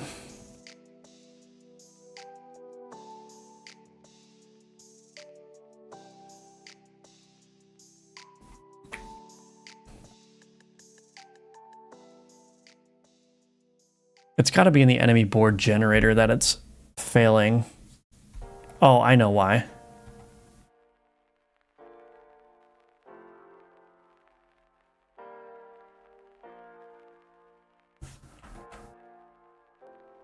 This needs this weighted card selection table. I don't think it has the RNG being set.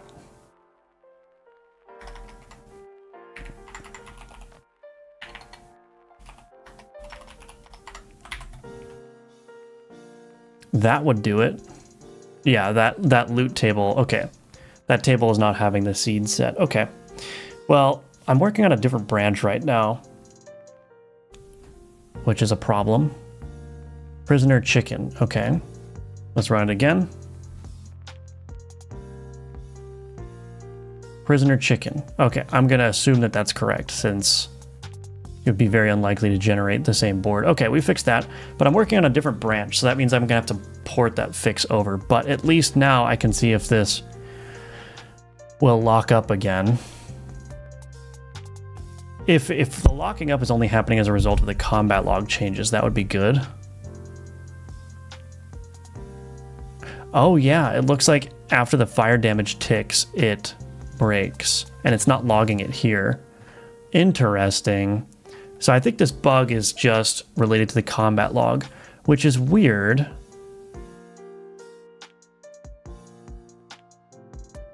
So let's debug.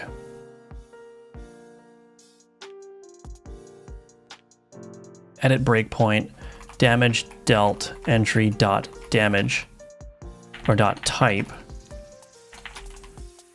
is equal to damage type dot fire. Why would it be freezing up here?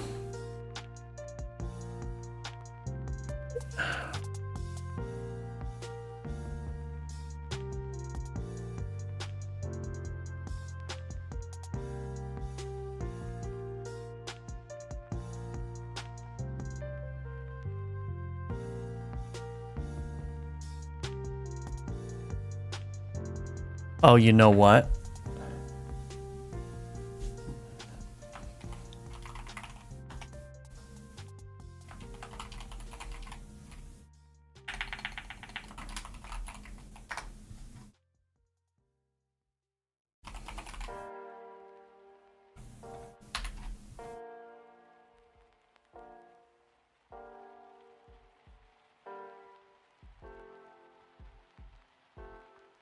I'm thinking that this base card is probably null here, but let's see. Because the fire, it deals damage after. It deals damage turns later, so it can't be attributed directly to a card. I think that may be what's happening here. So I actually need to move the fire application. So there's the fire there, and when it ticks, when it hits 16 here. Okay, so we got this. My execution context base card is null.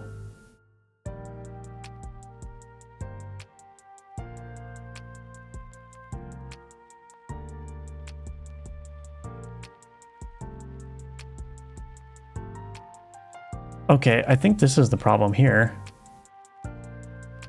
This buy card is null.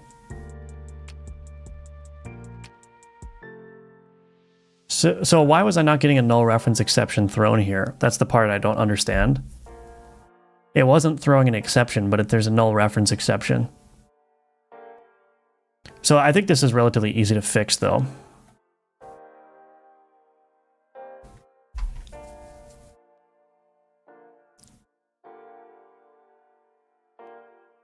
So this is a little bit weird because you have the fire being applied by a card, but then 6 turns later it does damage, but that can stack with more fire damage. So the problem is that I can't really attribute the fire damage to any individual card. That's the thing.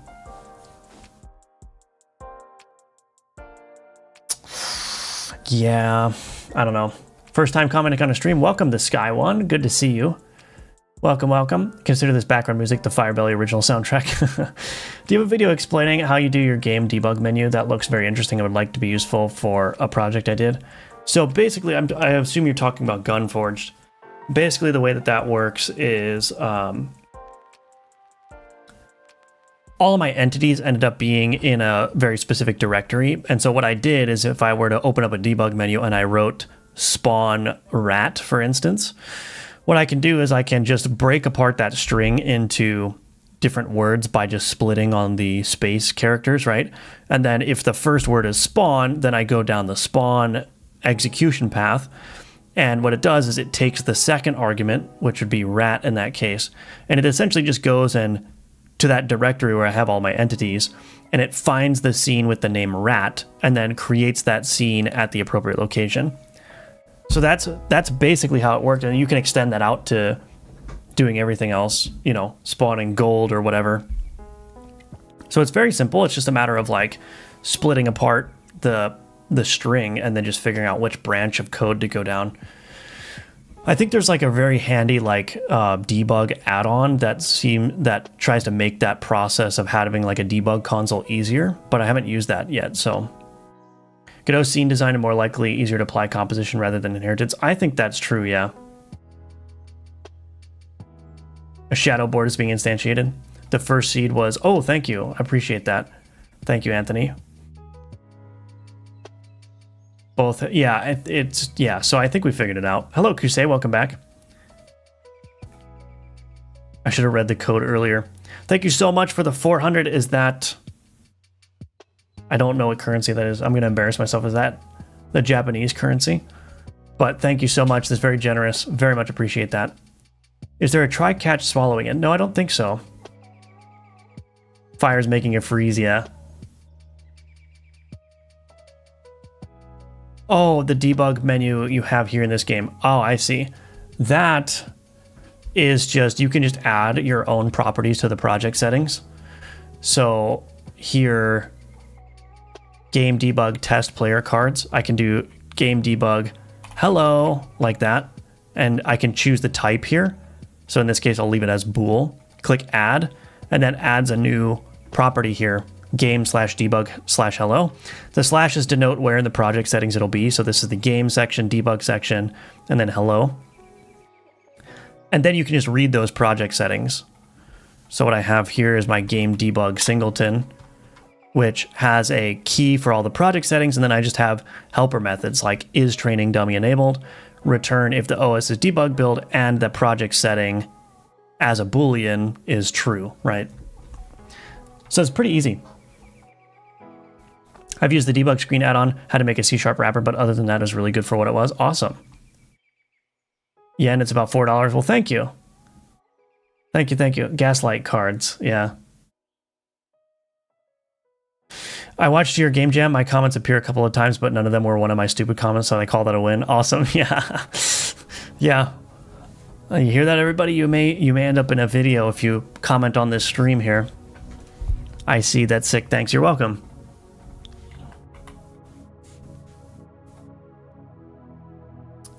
So I've got a couple of things going on here. So the damage can't be attributed to...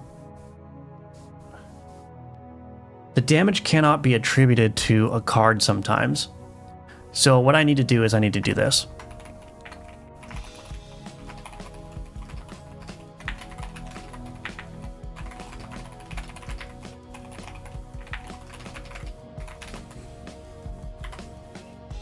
So I'm going to need a more generic representation of that. this up here, I actually want to do this. Fire here.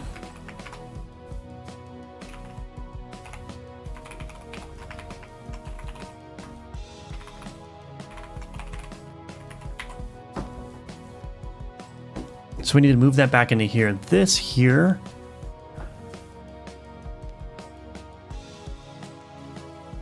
Yeah, so this is why I didn't put a bunch of effort into unifying this, because now I need...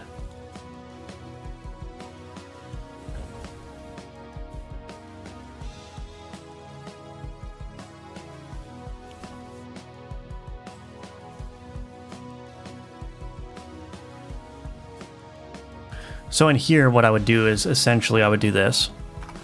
If last logged card is not equal to null, else string is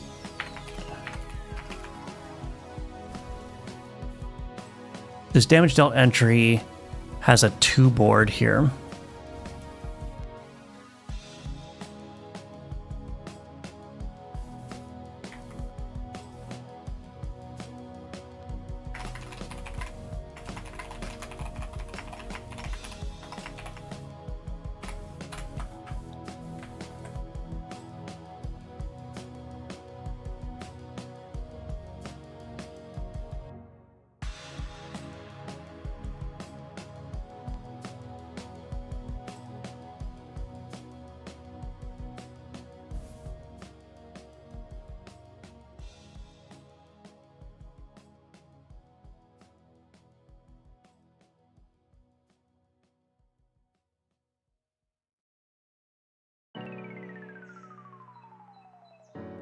So I will do this. If board manager dot get opponent board, board manager get player board,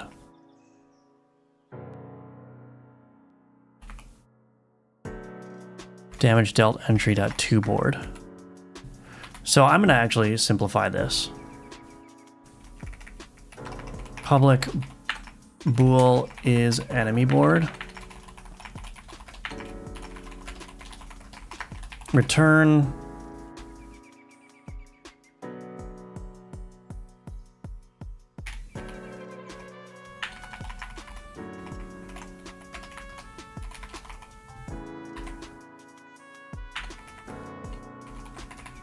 I think that's what I can do. So now in here, if board manager is enemy board, damage dealt entry dot to board is equal to true.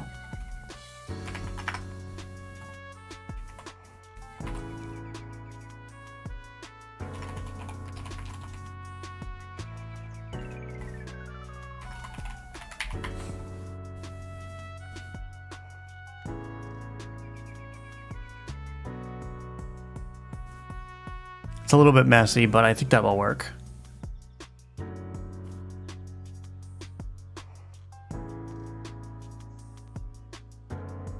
This needs to change to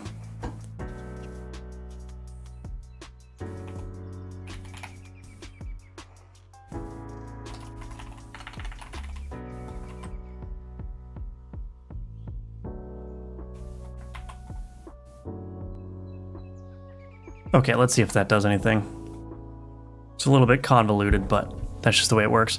Should it be a debuff effect on the player? That way everything can be put on the player instead of tracking cards. Might be completely off on this, I don't know.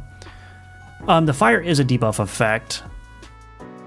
It's not on the player, it's on the enemy, but yeah, that's generally how I'm doing it.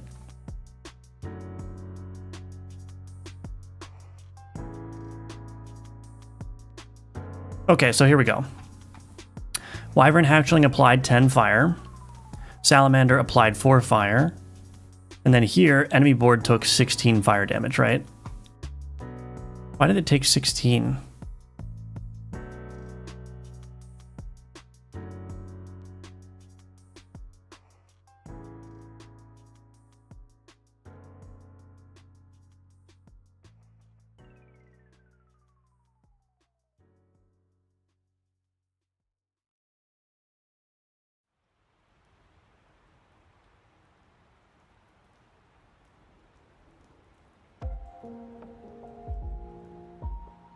Why did it take 16 damage? Huh, that's interesting. But yeah, I think that's working now. I don't know why that did 16 damage. Let's see.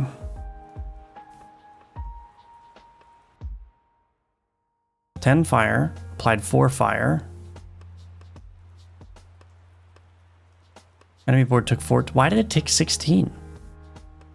I don't understand. Oh, did it crit? Oh, it crit. The salamander crit, that's what happened.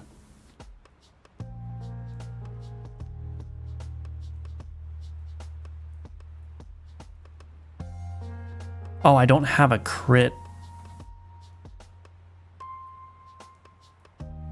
Oh, I need the crit in here too. Oh, shoot. Oh, man.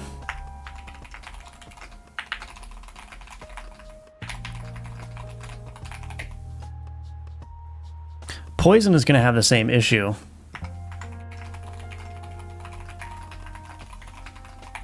Okay, so yeah, we got some problems here.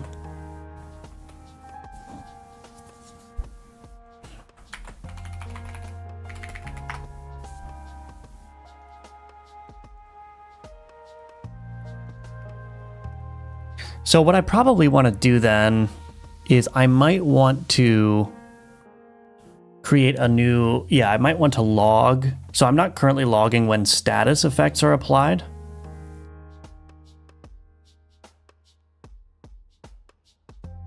So that's what I probably want to do. I probably want to log when status effects are applied in the same way that I'm doing this damage context. Where is it?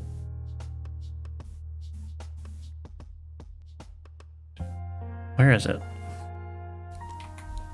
Yeah, this damage dealt entry. I probably want to do something like public class status applied entry, right? And then in here, I would log to do log status type, to do log amount, to do log crit. And then I can put that inside of my turn history.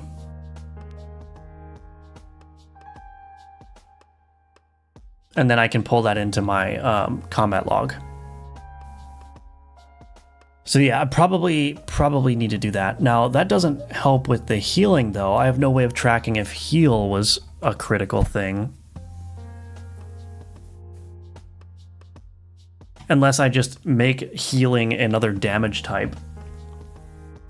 Which kind of seems weird, but if you think about it, healing is a kind of damage.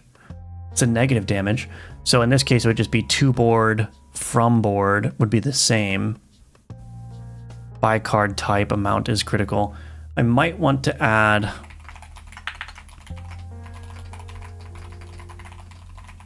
Because it's the same, like damage dealt, this should really be like a... It's more accurate to say like this is a health changing event or something, but damage dealt is probably fine.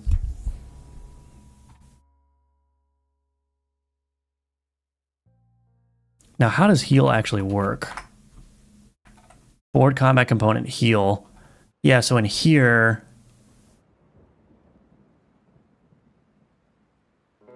Honestly, I might just pipe the heal through this damage as well.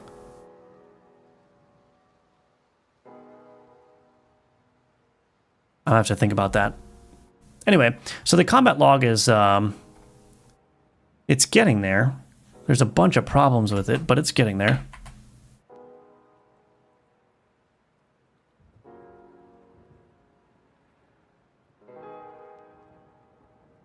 So I want to stage everything except this enemy board generator, because this fixes the seeded issue. Okay, so combat log work. Are you planning to ever do a project in GDScript?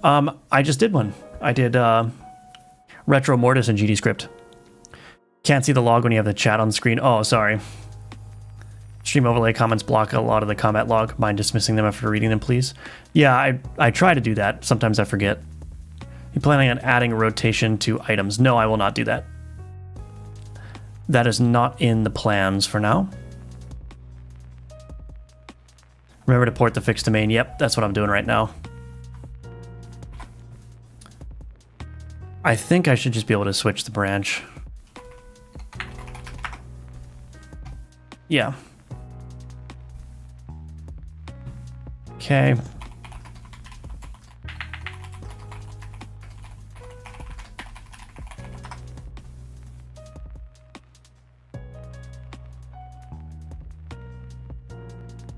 Combat log.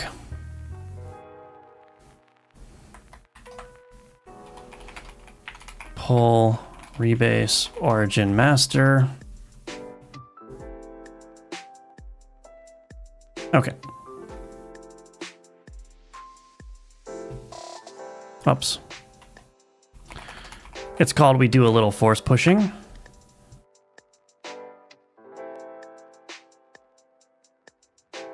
Okay. So now we're back.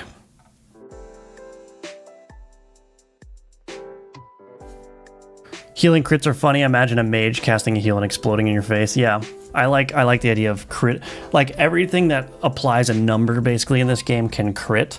Just about everything that can apply a number. So healing, fire, poison. I think that's fun for sure. Okay, cool. Well, we're at the 2-hour mark. I have a bunch of other work to do related to this game, including just getting the playtest ready. So I don't know if the combat log is kind of just a fun thing that I'm doing for the stream. So we'll continue with the combat log tomorrow on tomorrow's stream. But off stream, I'll be working on the other stuff that's required to get the playtest build in a good shape for you all to play. So yeah, thanks for joining. Thank you everyone for watching. Very much appreciate it. And if you're interested, again, check out my Udemy courses. They're linked in the description below. This is the online cooperative multiplayer course. This is in GD script, by the way, so if you're interested in that. So if I get to level 5, can I crit and throw me into a level 30? So there's not really a concept of levels. Crits basically just modify the damage that you do, and there's 2 stats related to crits. There's the crit chance and the crit multiplier, which does exactly what it sounds like. So if you have a 10% chance to crit, then 1 out of 10 hits will crit. And then your crit multiplier determines what the magnitude of the crit is. So by default, it's a 50% increase in whatever number, but you can buff through various events in the game. You can buff your crit multiplier to get to like 2 or 3, which means you'll do 2 or 3 times the damage of the base damage. So that's how it works. Add more unpredictable ability moments, yeah, for sure. Do you have beyond a 100% chance? I want to support that, and I have to figure out what to do. Maybe any overflow to your crit chance can just get added to your crit multiplier. So if you have 110% crit chance, it just takes that 0.1 extra and adds it to the crit multiplier instead. That's probably something along the lines of what I'll end up doing, but yeah, we'll see.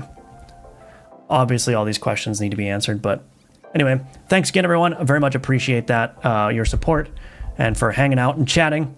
And I hope to see you tomorrow at 10 a.m. Eastern. We'll continue with the combat log. All right, bye-bye for now. Have a good day.